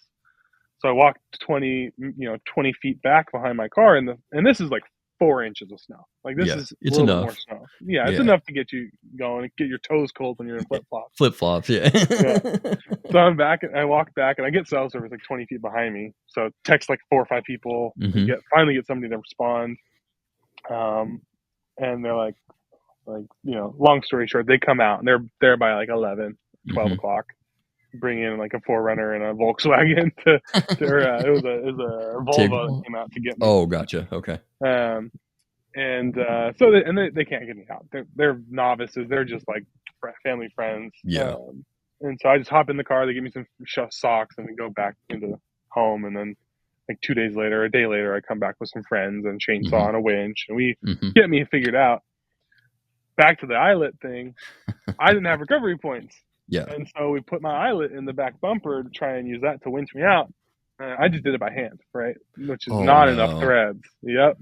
You know exactly where it's coming. So we're winching on it, and it didn't take more than like a second and a half for it to pop right out and like shoot like 5 feet away. And we're like, oh, okay. So I go through and I twist it and twist it and twist it. And it worked. We got us out. We had to cut a couple trees that were like stopping the car from going anywhere, but we got it out. Minimal damage. The mirror popped right back into place. No big deal. But definitely like a bummer. Not a fun way to like learn how to snow wheel. Yeah. But it was a good lesson, right? Especially like a good story to tell people. It's like, hey, don't be a stupid. Don't go in flip flops into the snow, regardless of the situation. And air down your tires, because I totally could have gotten out if I just aired down. So kind of a silly one, but not too bad. But yeah, so I really don't like using the eyelets if possible, especially if people just like have a tendency to not tighten them enough, and then you are on like 3 threads and it pops right out and destroys the threads and everything. Yeah. Or kills someone. Yeah, that one too. Thankfully, we were smart about that at least. But yeah, so you can use them in an instant, like if you really have to. I'd rather winch on it than I would yank on it, right? Yeah. Like a kinetic rope is safer, but than like a static rope for a pull. But I really would rather do a winch if I had to, and make sure everybody's out of the way and in a controlled environment. But at that point, I'd rather pull from the rear subframe with like a soft shackle than I would from that eyelet. Yeah. Even making like a bridle and like doing a rope with from both sides of the subframe, like that's a much safer way to go about it. A tree saver will work just fine for doing that, man. It's perfect. Yeah, so that's on my list of like what I would do in that situation. I've done that I think a couple times. In the front, it's a little harder because there's really not much to tow from. Like you said, there's those 2 points on certain vehicles. I don't love pulling from those because they're still, pretty weak. Yeah, they'll fold over if you do lateral load to them. But. Yeah. But so a bridle is what I always try and do if I'm trying to pull from the OEM points, because like that doubles your strength, right? It increases the load, puts it on multiple points. Yeah. And so then you're less likely to tweak something. Yeah. So that's kind of how I would like to go about it if you don't have recovery points. Ideally, we go to a hitch. Everybody should get a hitch, regardless if you're towing or anything. It's 100%. The cheapest way to get a good recovery point. I preach that all the time, man. All the time. $200, you can get a receiver, like a little mount for a D-ring, and you're golden at that point. Exactly. So I definitely would do that for everybody if possible, but the alternatives do work. There's not my preference. And then actual recovery points, like the bumpers are really good. I know Rally Tech, I know ADF, I believe they're starting to do some stuff. Like Rally Tech, I know they were showing up in the show this week. They had a hidden winch which had 2 recovery points that come through the bumper that were actual like decent recovery points. So like that's a better option, obviously. Yeah. But once again, not everybody has that option. Most people don't, but they should. But, Well, I think you're speaking my language. You hit everything on the head that I would. Soft shackles are a big airing down, dude. Airing down it's the biggest thing that somebody who's at level 1, you can just crush almost anything if you know how to manage air pressure. And all you need, $90 Viair compressor. That's all it takes, man. That's it. Yeah, 100%. Half the time I don't even use an air compressor because we'll just go to the gas station and air up there if I forget it or whatever, if the battery runs out. Because we use a Milwaukee one because it has like auto set pressure, so like you can walk away, talk to people, come back, put on the next tire. Yeah. But if we're doing like 4 cars because somebody else didn't have their compressor, sometimes we'll do theirs, and then I'll go to a gas station. Or a lot of times we air down to like 25 on a trail, and then I can drive home on 25. So and you've got a thicker sidewall than most of the people that you're probably running with. So it's honestly running on 25 is probably normal for a heavier duty mud terrain. You could probably run it no problem. Yeah, exactly. So it's not too bad. Yeah. What do you run for tires? So Milestar tires. I've driven a couple brands and a couple different types of tires. My original set I was saying was a Toyo in a 215, which for those who don't know is 27.7 inch diameter. Basically we call it a 28. Pretty close to stock diameter. Yeah, it's like for a first gen Crosstrek, it's maybe like I think it's about a half an inch or 3/4 inch taller tire. A little bit narrower, but like a little bit taller. Yeah. Much better sidewall because you go to a 15 from a 17. Definitely. And really good for like rallying around forests. Like if you're trying to go like do more of that rally style off-road Subaru driving, like that's what I would go with for like a Crosstrek. For second gen, like you kind of want a little bit bigger because that's pretty small, like the upsize tires on a second gen. Yeah. So my second year I drove, I was like, I'm going to upsize. I want more tires, blah, blah, blah. So I want to be cooler. So I went to a 225 75/15, which is like a 28 and a half. A little bit more sidewall, not a ton, but enough that I was like, it's bigger. I'm happy. Yeah. And especially in the Toyos, still super lightweight. But I punctured or blew out. I didn't blow out, but like damaged them. Yeah. I think sidewall 15 times that year. That sidewall damage. Yeah. Sidewall. Some tread wall. I DB'd it a lot my first year or two. Gotcha. Just I think the wheels I had at the time, and I was doing a lot of sideways sliding and not doing it properly and stupid stuff. But anyways, they super quiet, good fuel economy, all things considered. Really like the tires, which is not durable enough. Yeah, not for what you're doing, man. And not aggressive enough, like aesthetically too. Like there's a point where like aesthetics are important, right? I don't even hate on that. I was just telling somebody I don't understand the hate for people who just want their car to look a certain way. There's nothing wrong with it. Totally. I feel like on that note, really quick, I'm going to make people mad. Do it, man. Let's go. Totally fine to want an aesthetic, but then to be upset because it doesn't perform is silly. Like, come on.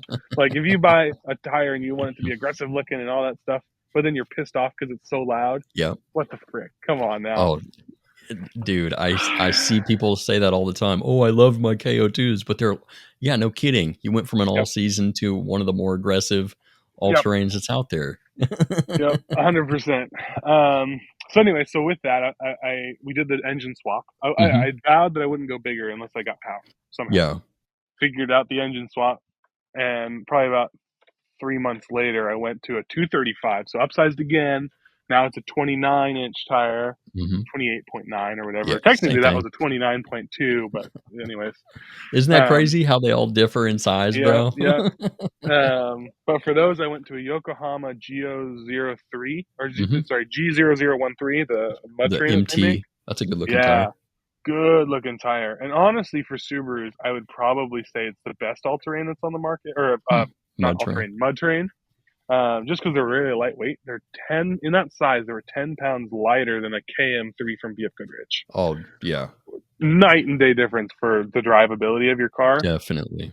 And honestly, they're really good for like low pressure crawling over roots, crawling over muddy rocks. Like they're really, really good for that kind of stuff. I really, really enjoyed them at some of our like off-road parks. And I loved how they looked. They were loud. They were not very good in the rain. I didn't trust them in the snow, so I kept my Toyos and had them on different wheels, and I put the Toyos on when I was doing that. And really, for me, I think you know, and a lot of people really know that I'm big on the high speed stuff. Like I said the other day, I was doing 75 miles an hour on gravel, and just like through ruts and stuff or whatever. Yeah. I need that off-road high-speed traction, and I had asked a few people, but I don't think they truly grasped what I was asking about. Like, I was like, I need high speed. And they're like, oh, it's fine. No, it's not. It's No, not. it's not. Not for my needs. And I found that out. And I had other friends try them out. They put them on for a little while. And we just were like, yeah, no, these are not it. Great for everything else, off-road, but not good for the high speed. And that's so much of what I think I do and what a lot of Subaru people do. I was like, no. Yeah, that's where they excel, man. That's what these cars are best at, right? Mm-hmm. So even the slow cars are still really good. Once you get to speed, they'll handle it for a long time and do really well. So I ran those for about a year. And at that point, Carrie, she had started to play with Milestar. She met them at Overland Expo a few years ago. Shout out Martin at the time. Yeah, let's go. Love that guy. So we were chatting with him. And she was with BF Goodrich at the time. She runs the Rebel Rally. For those of you who don't know, Carrie's a badass. Yep. Is now a Subaru or a Rebel Rally first place champion for X Cross class. Anyways, she ran KO2s for 2 years, a couple different sizes, was sponsored by BFG, and then was had moved up to the PNW from Southern California. Decided they didn't work for her needs anymore because there was a lot more rain, there was a lot more snow. The traction wasn't there for her needs. Yeah. So she ended up coming and talking to Milestar, got on with them with their brand new AT Pro, which is a brand new all-terrain in that same class as like a KO2, now KO3, Falcon, AT4W, Toyo AT3s, like that more slightly more aggressive off-road tire. A real all-terrain. Yeah, exactly. Not the lightweight like the Geolander ATs or the Falcon AT Trails. Yeah. Anyways, and she started playing with them. Patrick at the time was playing with them, ADF, and I was like, okay, I'm intrigued, but I don't know enough. I don't want to skip to it right now because I have tires that I like enough, right? And I was doing that kind of depending on the terrain, switching between the AT3s and the Geolanders. So I was like, I have 2 tires that keep me pretty well rounded. Like I don't need to switch all the way up. Yeah. But then after a year of wheeling with her on those tires, I saw them never have a flat. I saw them never have a puncture. I saw them have incredible grip off-road. I drove them, right? I saw her take them up Imogene Pass and everywhere and to and from, rain, snow, shine, whatever the heck. And I was sold. I was ready for it. So tried to put them on last fall. I went upsized again because I did the re-gear. So I went to a 39.5. I vowed to myself, I was like, all right, this is as good as I'm not going to go bigger and heavier unless I get more power or re-gear or whatever, because the car can't handle it. Like people run big tires and they don't do any of the drivetrain stuff. And I'm like, it's so your sloppy. Car's a potato now, dude. Like exactly. I get it. And once again, we talk about the aesthetics, but I want my car to actually do things and wheel hard and whatever. And especially first gen Crosstreks, we do really well, but as soon as we lose that weight issue or like that advantage, like we really start to have issues. A 2-liter second gen, they can do a lot more with a heavy tire, heavy setup. I've found they're just better at like the programming. Okay. But for my car specifically, like it does really well, and I think better than a lot of cars. But it does suffer more. So we, once again.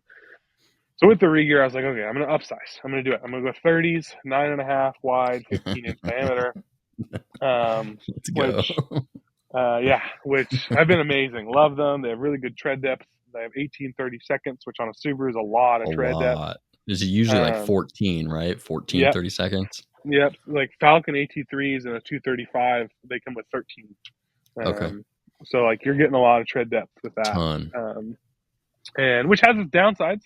Don't get me wrong. Like with more tread depth, you have a little bit more sloppiness in the tire because you're kind of like thinking about like long fingers. There's a lot of play versus high heels. Like short. Exactly. Yeah. So the first little bit was a little bit sloppier on road. They've since worn down a bit, so they're running perfect. I think really really comfortable. But I've been on those for 8 months. Technically, been playing with them for a year and a half with Carrie's car. We run them on the Impreza. We ran those they've been on the Impreza for about a year as well. So I got to play with them on that before getting them on the Crosstrek. And we also have them on Carrie's Lexus, which is a GX470 that we've been playing with for 6 months or something. I love those cars. And yeah, they're good cars. they've got their downsides, and there's a reason I still like my Subarus more most of the time. But they have some benefits we like. Big heavy Sequoia, bro. Isn't it based off of Sequoia? Isn't that? No, it's Land Cruiser Prado. What was that? So okay. Overseas Land Cruiser Prado, yeah. Okay. So 4Runner. It's kind of like a 4Runner. Okay, it's a gotcha. V8 4Runner essentially, but a little bit bigger, a little heavier. But no, super big fan of these tires. Like we've been running them for a collective, like I want to say, I need to really calculate it, but I want to say we're almost at like 180, 200,000 miles, something like that. That's crazy. Between the 4 cars and not per tire, not per tire. No, not per tire. Total on these tires collectively, right? Carrie's gone through 2 sets now. With Rebel Rally, she eats them up. But like anyways, on the Impreza, the car has like 30,000 miles on it since we put the tires on, and they have more than half life left, in my opinion. More than that, if you were to go, a little bit further. Yeah. But like half life with not treating the car nice. Like we've done 2 or 3 rallies with them with those tires, and so like wailing on them there. Every time we hit a trail with them, we're wailing on them there, like treating it like a stage. And half life on those tires. Like that in particular, that car has done really good about keeping the tires for a little while longer. So really happy with them on that car for sure. But like they're the perfect mix. So the things I liked about the Yokohama: durability, off-road ability, really comfortable for the off-roading side of things. I've never had to worry about like needing a spare. Carry one always in case, but didn't really need it. The Toyo's smooth, quiet, relatively like super lightweight, and all that jazz. Good in the snow, great in the snow, really. All of those things combined and made the Milestar, and that's what I love. It's like all the things I loved, almost pretty much nothing that I hate about it. So it's been the most well-rounded for my needs. It's durable. It's relatively lightweight. It's lighter than a KO2, a Falcon. It's lighter than all of those more aggressive tires, and has more tread depth, pretty much. And just is comfortable and quiet and good in the snow. Great in the snow. It's got that 3-peak mountain snowflake rating on it. Perfect. Correct. 3-peak mountain rated. So they're up here, especially like we go up to our favorite pass, Snoqualmie. We need to have 3-peak rated tires a lot of the time. Yeah. And I trust them night and day to take me where I need to go. Heck yeah. So they're top of our list, and they're relatively inexpensive, and they're made in the U.S. Dude, that blew my mind when Chuck was at the expo last year. He was telling me that they're made in the U.S., and I just never occurred to me because I've run those MTs like I was telling you. Yep. And when I bought those, I don't think they were a U.S. made tire. I think they are now. But dude, I love buying U.S. products. I know. They it's cool because like I think almost every other tire manufacturer makes out of country, right? They all like Vietnam, Thailand, Philippines, whatever. Mexico, I think a couple. And don't get me wrong, the tires are still good. Like the MTO2 still was a good tire. Their XTs are made, I think, in Vietnam. All good tires. I mean, KO2s are like Philippines, I think, or whatever. But to see one that's made in the States and still relatively affordable compared to the competition is like, okay. And to be a good tire, mind-boggling. It just boom, boom, boom, nails. Perfect on the head. So I'm really happy with them. Yeah, do you have a discount code for them or anything? So we don't have a discount code because you can't buy direct from them. But you can purchase them through myself and Carrie. Okay, cool. We have like a friends and family discount. We're able to go directly through them that way. And we can get people about 25% off. Oh, rad. Set of tires. Rad. So, are you able to get like an affiliate commission if people do that? Yeah, we get a little bit of a commission, which helps us because like it takes about an hour every time we do an order for somebody. Yeah, well, we got to make sure you guys get. I got to make sure the homies get what they get, man. So we do make a little commission. So like if people hear that and they think about everything I'm saying is just total bullcrap, like that's fine. You can think that. But no, it took me a year before I was ready to try them on my car. Yeah. And I've genuinely been impressed by these tires. I've driven a lot. I've driven all of the major brands on other people's vehicles for relatively extensive periods of time. And while some of them might do one thing here or there the best, like this is like the most well-rounded tire that you won't find anything extreme. The worst thing about them they're soft, and so they pick up rocks and throw them. Gotcha. So that's like whatever. You just go stay away from me. That's fine. Yeah. Back up a little bit. Yeah. But so if people are interested, the best way is like you just reach out to me or Carrie, so SilverBulletXV or Mountain Subi on social media, and we can get you a discount. Generally speaking, it needs to be through their direct distributor, which there's a few locations. There's like 32 locations around the country. Cool. So some people might be far away, so maybe it's not worth it for you. But if you're like in Portland or Seattle, like or California, like it's gonna be a good deal. You basically get a free tire. Like for example, the 235/75/15 tire, right? So it's a very common tire for Crosstreks, fourth gen Outbacks, Foresters. They retail for 5 of them $900, about $950, to buy the 5 mile stars, which is already a little bit cheaper than like a KO2 or an AP4W. We sell them for $700 for a set of 5. So like that's ridiculous. Yeah, and they're that 14-30 seconds on that size. Like you're still getting a ton of tread. They're lightweight, like, and they're just all around good. And then thing we love to do, this is something we recommend to anybody, regardless of what you're doing, what tire you're buying from who, I don't care. Go buy a Falcon, go buy whatever.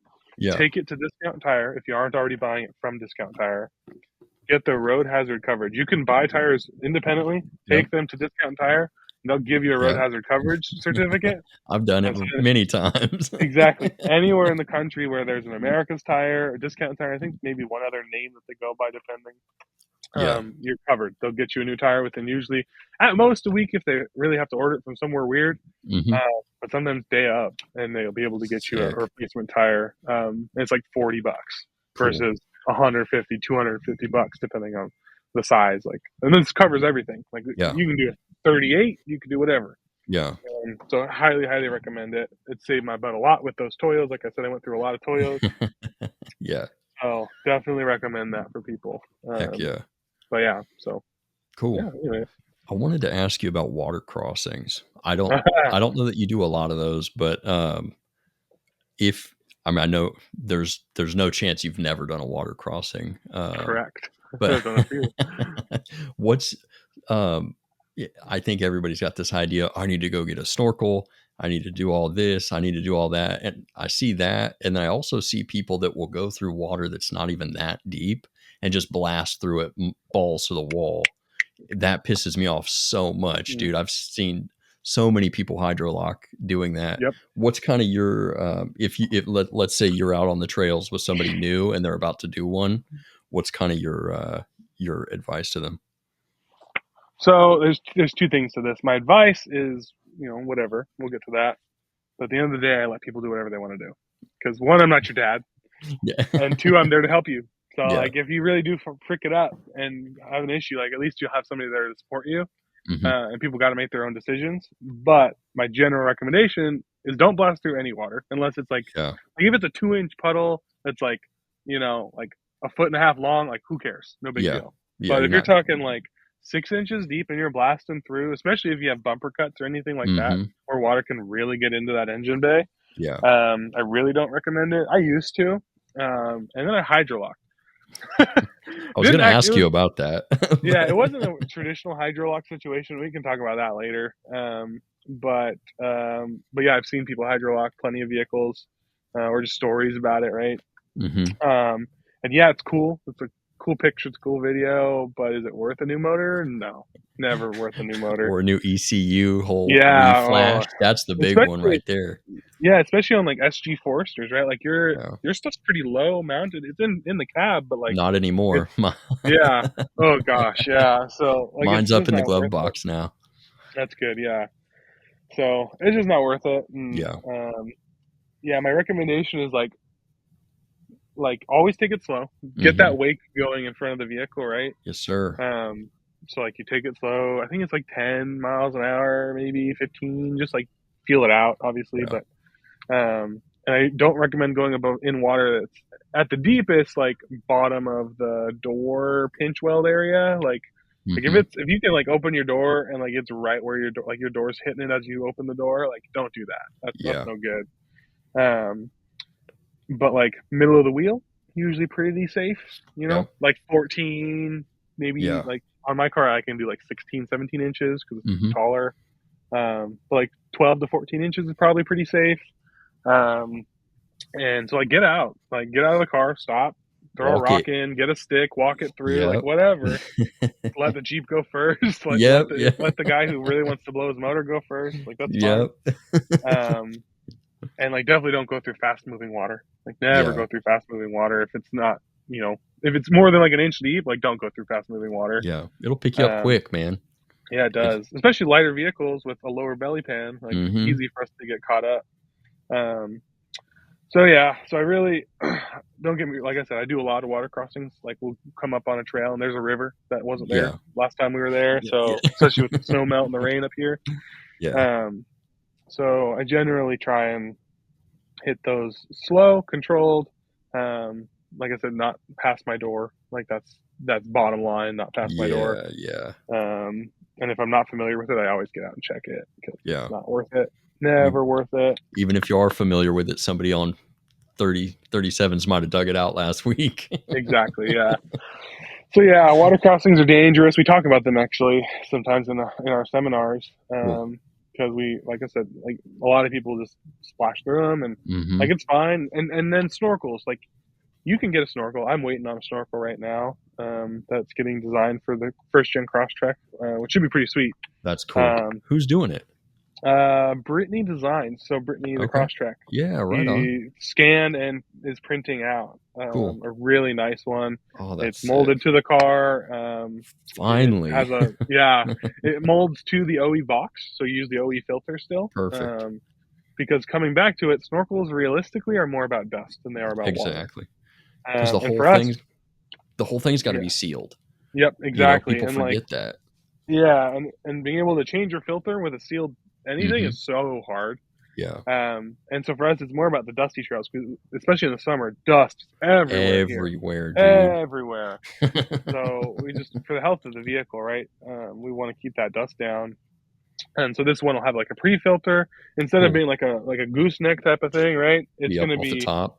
It's going to come across the windshield a little bit. Oh, so kind of like so sick. Yeah, so it'll come across a little bit right between the rack and the windshield.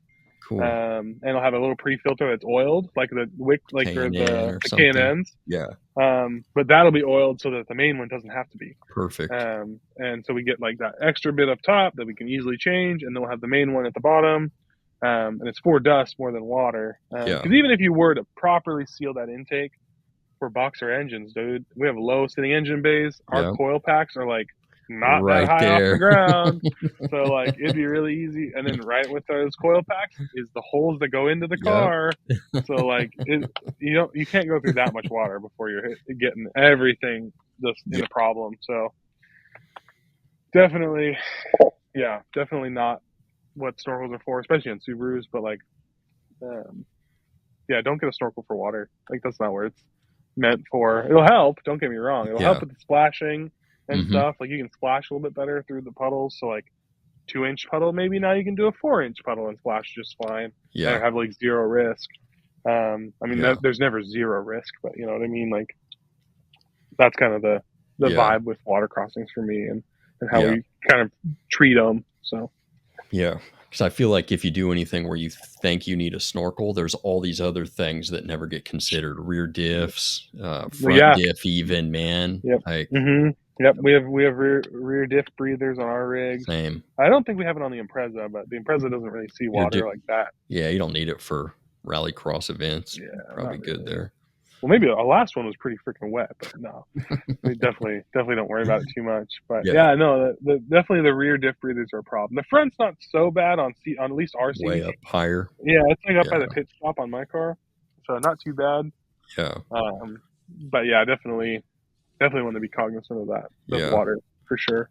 I'm not gonna lie, on the front diffs, I'm taking a zip tie and a condom just because they've got enough room to expand. Yeah, totally. That's funny. Sounds weird, but it works, bro. If it works, dude. I ain't got no problems with it. Yeah. Yeah. sorry, I won't take up too much more of your time. I know I've been No, talking you're your good. I ear love off chatting about it. from, You're okay. good. I wanted to ask you about two things. And these are just things that have come into my mind while we're talking, but, is there a point, Hmm. where either you would recommend other people or yourself, do you have any thoughts of switch, either adding to your garage or Hmm. jumping up to, because I know you've been running around in the GX. Hmm. Is there anything like a real true shortcoming of the platform where you're like, man, I really wish I could do this or that? What are kind of your Yeah. thoughts on that whole thing? So for Subarus in general, there's more shortcomings. I think at this point the Crosstrek has gotten so far beyond Hmm. like what a lot of the Typical. standard has been, right? Yeah. Um, so like my Crosstrek, I'm not worried about it too much for Hmm. a lot of this stuff. But like the benefit of bigger tires is a Hmm. little bit of comfort. Rolling over something is a lot easier with a bigger tire, right? Like Yeah. we're running 33s, which aren't huge on the GX, but I can feel it. It's Yeah. easier to roll over a rock or something, right, when Hmm. they're aired down than it is on a 30 or No especially a momentum. 28. Yeah. Yeah. So there's benefits to that. Obviously, we use the GX to tow. Like we tow the race car. We just towed my Okay. Crosstrek. We'll be towing Carrie's new race car. Like that's the point of that car is that it's an Hmm. off-road capable rig that can tow. Um, we have enough cars that can fail. We know Yeah. any car can fail, especially with how much we wheel them and hurt them. Um, Yeah. so like when the need for something that's tow capacity is larger, that's where I think there's a lot of benefit for me. Okay. Um, there's something to be said about a solid axle rig, right, front and rear. Yeah. I got the opportunity at Easter Jeep Safari to drive. Shout TJ, out right? Tim. Yeah, Was it TJ? it was a Gladiator, diesel Okay, not a Gladiator. TJ then. Okay. Oh, Yeah, that's diesel Gladiator on 40s. okay. Yeah. And it was definitely eye opening to what that world is, right? It's Because it's pretty such a different, crazy. yeah, it's such a different world. But it's not for me. At the end of Yeah. the day, like to find trails that need a Gladiator on 40s, I have to Hmm. go to Moab, or I have to go Yeah. to that one trail up Washington where I need a Gladiator LB. on 40s. Yeah, Yeah. Yeah. exactly. And realistically, most of the trails in Washington are so short and narrow. I'd Hmm. much rather have a Crosstrek than a Gladiator or a mid-sized truck or anything. Yeah. Um, so like for me, generally speaking, the Subaru's plenty. Perfect. If I Yeah. wanted a little bit bigger, I'd get an Outback, maybe an Ascent, Hmm. but still not really. I don't need it. Um, Yeah. I really do love like ZR2, Colorado ZR2, Those are Canyon sick. AT4X, the new ones. Really like Yeah. those. Ranger Raptor has Hmm. kind of been like on my mind, just because like the most important thing to me about how I like to wheel is speed. Like Yeah. I obviously love tackling obstacles, so much fun, but Hmm. having to take a trail at 2 miles an hour because your car is uncomfortable, not handleable, etc., is not worth it. I will Yeah. never own a car. I'm saying this now. You can hold me to it. I will never own a car that's not strictly a bash it to hell wheeler XJ or something Yeah. like that. I've thought about. That's an I interesting have an concept. XJ. It's on Yeah, I know. I 35. know. It's a So like POS, that's a man. vibe. Exactly. Like that's a vibe. But if it's like my daily driver wheeler rig, it has to be able to hit trails at speed. Because like I'm Yeah. not trying to go to do a trail that's 40 miles long and have Yeah. to backtrack because something went wrong or whatever. I have to do an emergency situation. Yeah. I want to be able to get down that trail fast. Yeah. And that's come in handy many times with the Subarus. Like being able to get out of a trail Hmm. is important to me. And so a Ranger Raptor, that's on my list. ZR2 on my list. Um, Custom built Toyota, whatever the fuck that's Yeah. Yeah. set up that Yeah. direction, that'd be fine. Uh, but nothing is like enough that I need it right now, Yeah. especially not for 50, 60, 70 grand. Oh, dude, never, never, man. I paid 4K for the XJ Yeah, during the height of COVID pricing. exactly. So like that's where like the Subaru does it all for me for the most part. Hmm. It's more interesting. It's more entertaining. Hmm. Even with the Crosstrek, I love driving the Impreza because it's less capable, less clearance, less tire, less locker. It doesn't have a locker, Yeah. less articulation because it's more interesting to drive sometimes than the Crosstrek. The Crosstrek makes everything really easy for the Yeah. most part. Like the Crosstrek can do a level 6 trail on the Onyx scaling for the most part. And some trails are just too steep or whatever. So like there's that. But and the Impreza can do like a level 4, level 5. You know, like it'll still like technically Hell's Revenge is a level 6, but like I can do the Hell's Revenge and the Impreza, I'm sure. But like the Impreza's brought back the fun to me. Yeah. You know what I mean? Like once again, we talk about an XJ or a Gladiator or anything on 40s, right? A lot of fun, cool rig. That one in particular towed well. Like he was towing his wife's Gladiator behind it. Like cool vibes, but not enough high speed maneuverability, bulky, and I don't want to change a 40-inch tire on trail. Oh, dude. That sounds like terrible. Paying for 40-inch tires is stupid. $1,300 a pop or whatever it is. Yeah, exactly. And now Milestar's got 42s, right? So like, yeah, I have to do 42s. I'm just, absolutely. Dana 60s and 42s. So, yeah. Oh gosh. And like I said, don't get me wrong, they're gorgeous vehicles. They're capable as hell in their own respect.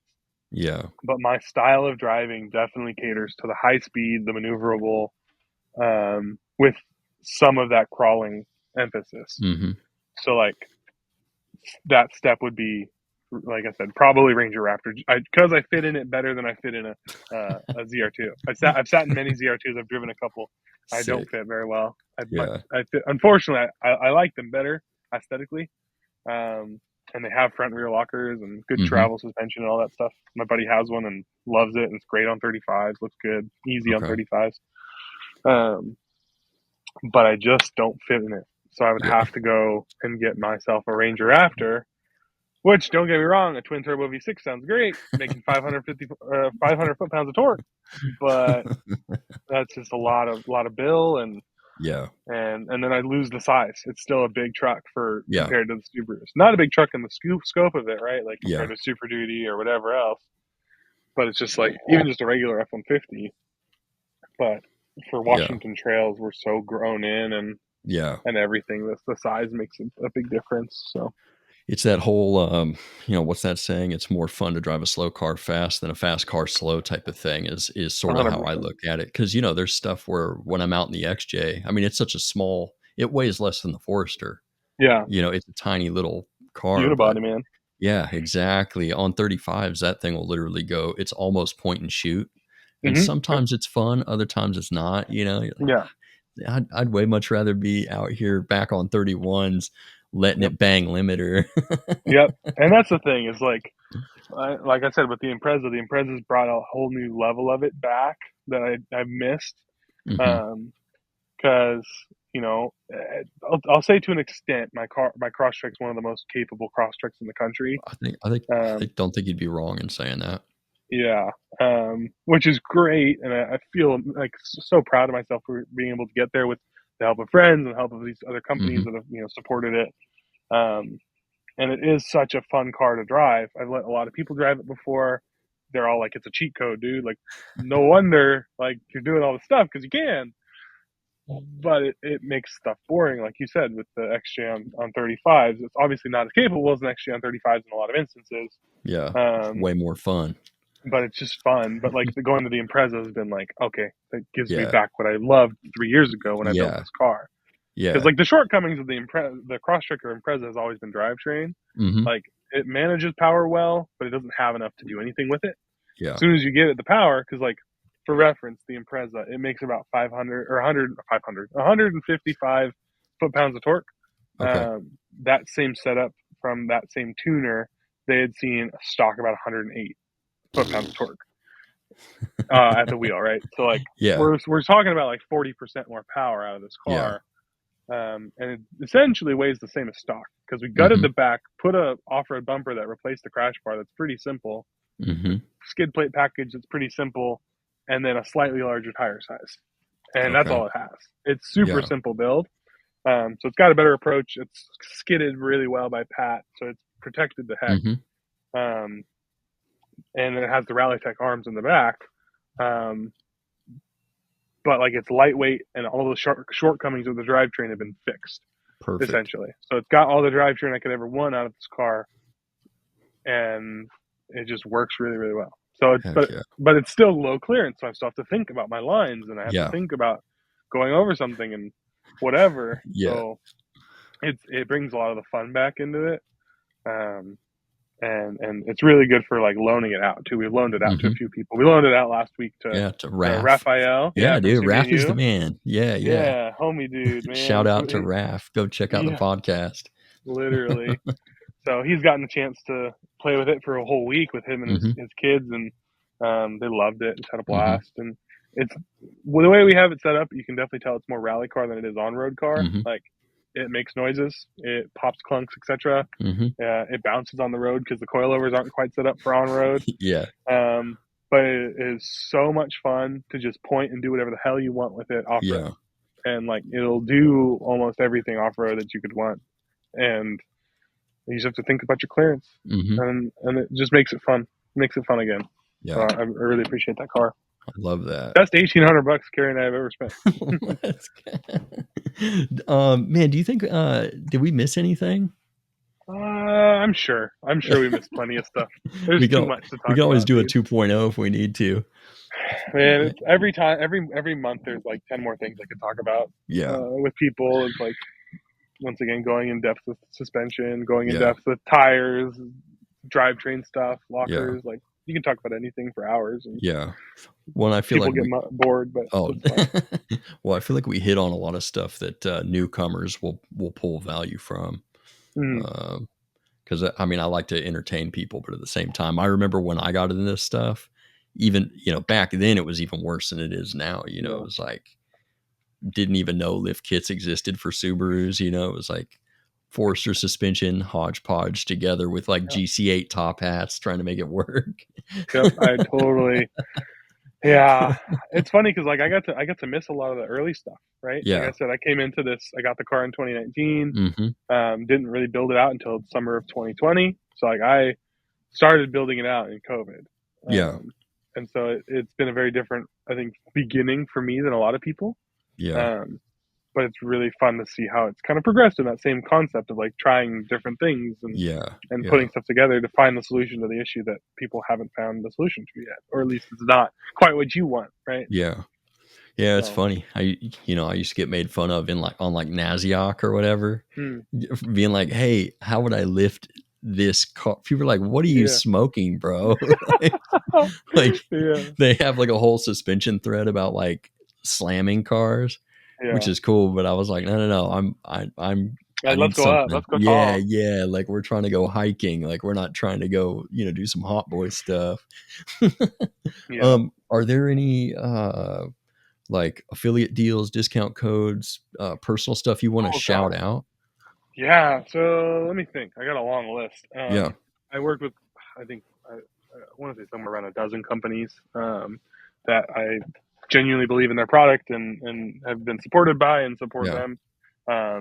Baseline Overland, they make my roof rack. They just are starting to get into the Subaru world. They came from square body Chevys, old school Chevy stuff. I love that. Yeah, it's a similar style to like Prinsu and Prinsu and Spider and Victory, like same general like vibe, but with like 5 steps up in the durability and like functional side of it. So basically it's got thicker side plates, it's got better mounts, it has additional mounting points in the front. I broke my Prinsu 3 times in like the 3 years I had it.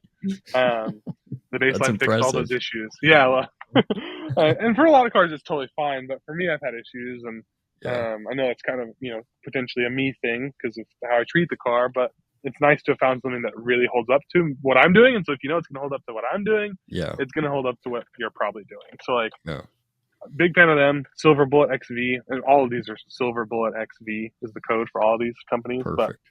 But baseline for the roof rack, they have 1st and 2nd gen Crosstrek now. We're going to hopefully add to that as well. If you got square body for some reason, you're listening to this, go to them. And then RallyTech Performance, we've got a code with them that I just got. It's SilverBulletXV once again. I've broken so many of their parts, and they've fixed every single one and redesigned them. Sick. And that's the biggest thing. That's tight. It's amazing to find a company that, all companies have flaws, But if you can have a company that creates a product, sees it doesn't quite work the way it needs to because somebody broke something consistently, like I busted their rear control arms 2 or 3 or 4 times. And one of them was catastrophic. After that, I decided to box the bottom, weld it in, like get some plate welded in. Yeah. Still was tweaking them and stuff like that. And they've since redesigned, have their own bent box design. So it's like one piece bent into a box. Okay. So it's super duper strong. And they fixed that like a year ago. We've been running them, no faults yet. They've been amazing on all 3 vehicles. So to see a company that's willing to upgrade their stuff for the same thing, love that. Anderson Design Fab, I don't have a code for them, but same thing. Love their products. Their front skid plate is the only skid plate I'll ever run, unless somebody makes one out of literal diamonds. Because I originally had it. It was amazing. I saw it comes up the sides and clearance with a bumper. Looks really, really good. But I got it when it was originally a welded seam. Yeah. After bashing and crashing and hurting it really bad, I finally cracked him. He was willing to take it apart and weld it back together extra strong. He told me he welded the inside and outside on it. Exactly. Still managed to break it. So he redesigned it to where it's bolt together. So the bolt together wings haven't been able to cause a failure with that in 3 years. Sick. Beat it to ever living heck. Like smashed it on rock, smashed it up. Like every part of the country that I've been, I've smashed the crap out of it. Sick. And it has its dents, it has its bends, but it is essentially there totally fine. And I'm going to keep running it because it works. It's not a taco yet, so yeah, it's totally fine, right? So I'm happy with it. Let's see. Diodynamics. I love their lights. We didn't really talk on lights at all, but like I love my lights. If you look at my car, you'll see them. They're everywhere. I have 32 different lights between rock lights and pod lights and everything. So SilverBulletXV gets you free shipping on any order and a free swag pack. So you'll get like some extra stuff in there as well. So kind of cool.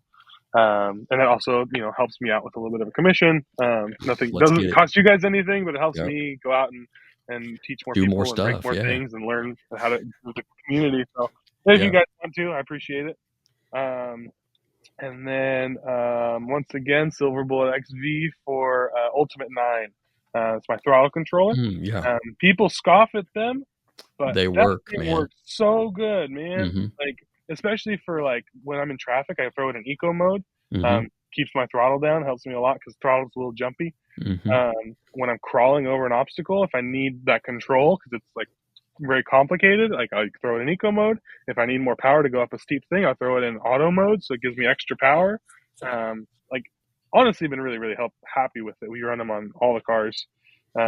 Super, super happy with it. And it's relatively inexpensive. They're an Australian company. They're cheaper than Pedal Commander, smaller package than Pedal Commander, easier to use. I don't know. Big fan of it. Anyways, let's get it. SilverBulletXV with that as well. Let me double check. Let me make sure. Oh, Spiked Performance, my hood vents. If you need some extra cooling or just want them to look sick because they look sick too, but the cooling has been helpful. It's like 10 degrees better cooling with that. So there's that one, SilverBulletXV. Let's see, what else do I got? SilverBulletXV for $100 off coilovers from Raceworks. If you want to decide to go with Raceworks, like I said, it's not for everybody, but got a $100 code there for them. Rad. Let's see. I think that's most of what I got. If you go to a company, just use SilverBulletXV. see what comes up. Yeah, it might just work. So, and then tires. If you're interested in tires, feel free to reach out. We love to help people get that friends and family discount. So that's what's up. Yeah. Heck yeah, man. Well, I think we hit everything I could think to ask you. Yeah, there's a lot. I'm sure people are gonna tune out at some point, and that's okay. Well, I had fun. If you made it this far, I love chatting with you. So yeah, good time. Right on, dude. And then people can find you on Instagram at just SilverBulletXV. No underscore. No nothing. Yeah, SilverBulletXV straight. That's TikTok, Instagram, and YouTube as well. Rad. Yep. Oh, you got a YouTube? Yeah, I'm just starting it, so it's not the most consistent upload schedule, but I've got some stuff on there. A couple of how-tos and stuff like that, and walking through different aspects. There's a 54-minute video about diodynamics lighting. It's totally a bore, but I enjoyed making it, so maybe somebody will be watching it. But yeah, that's what's up. Cool, man. Some white noise in the background or something. I love it. Well, dude, this has What's been going on? great.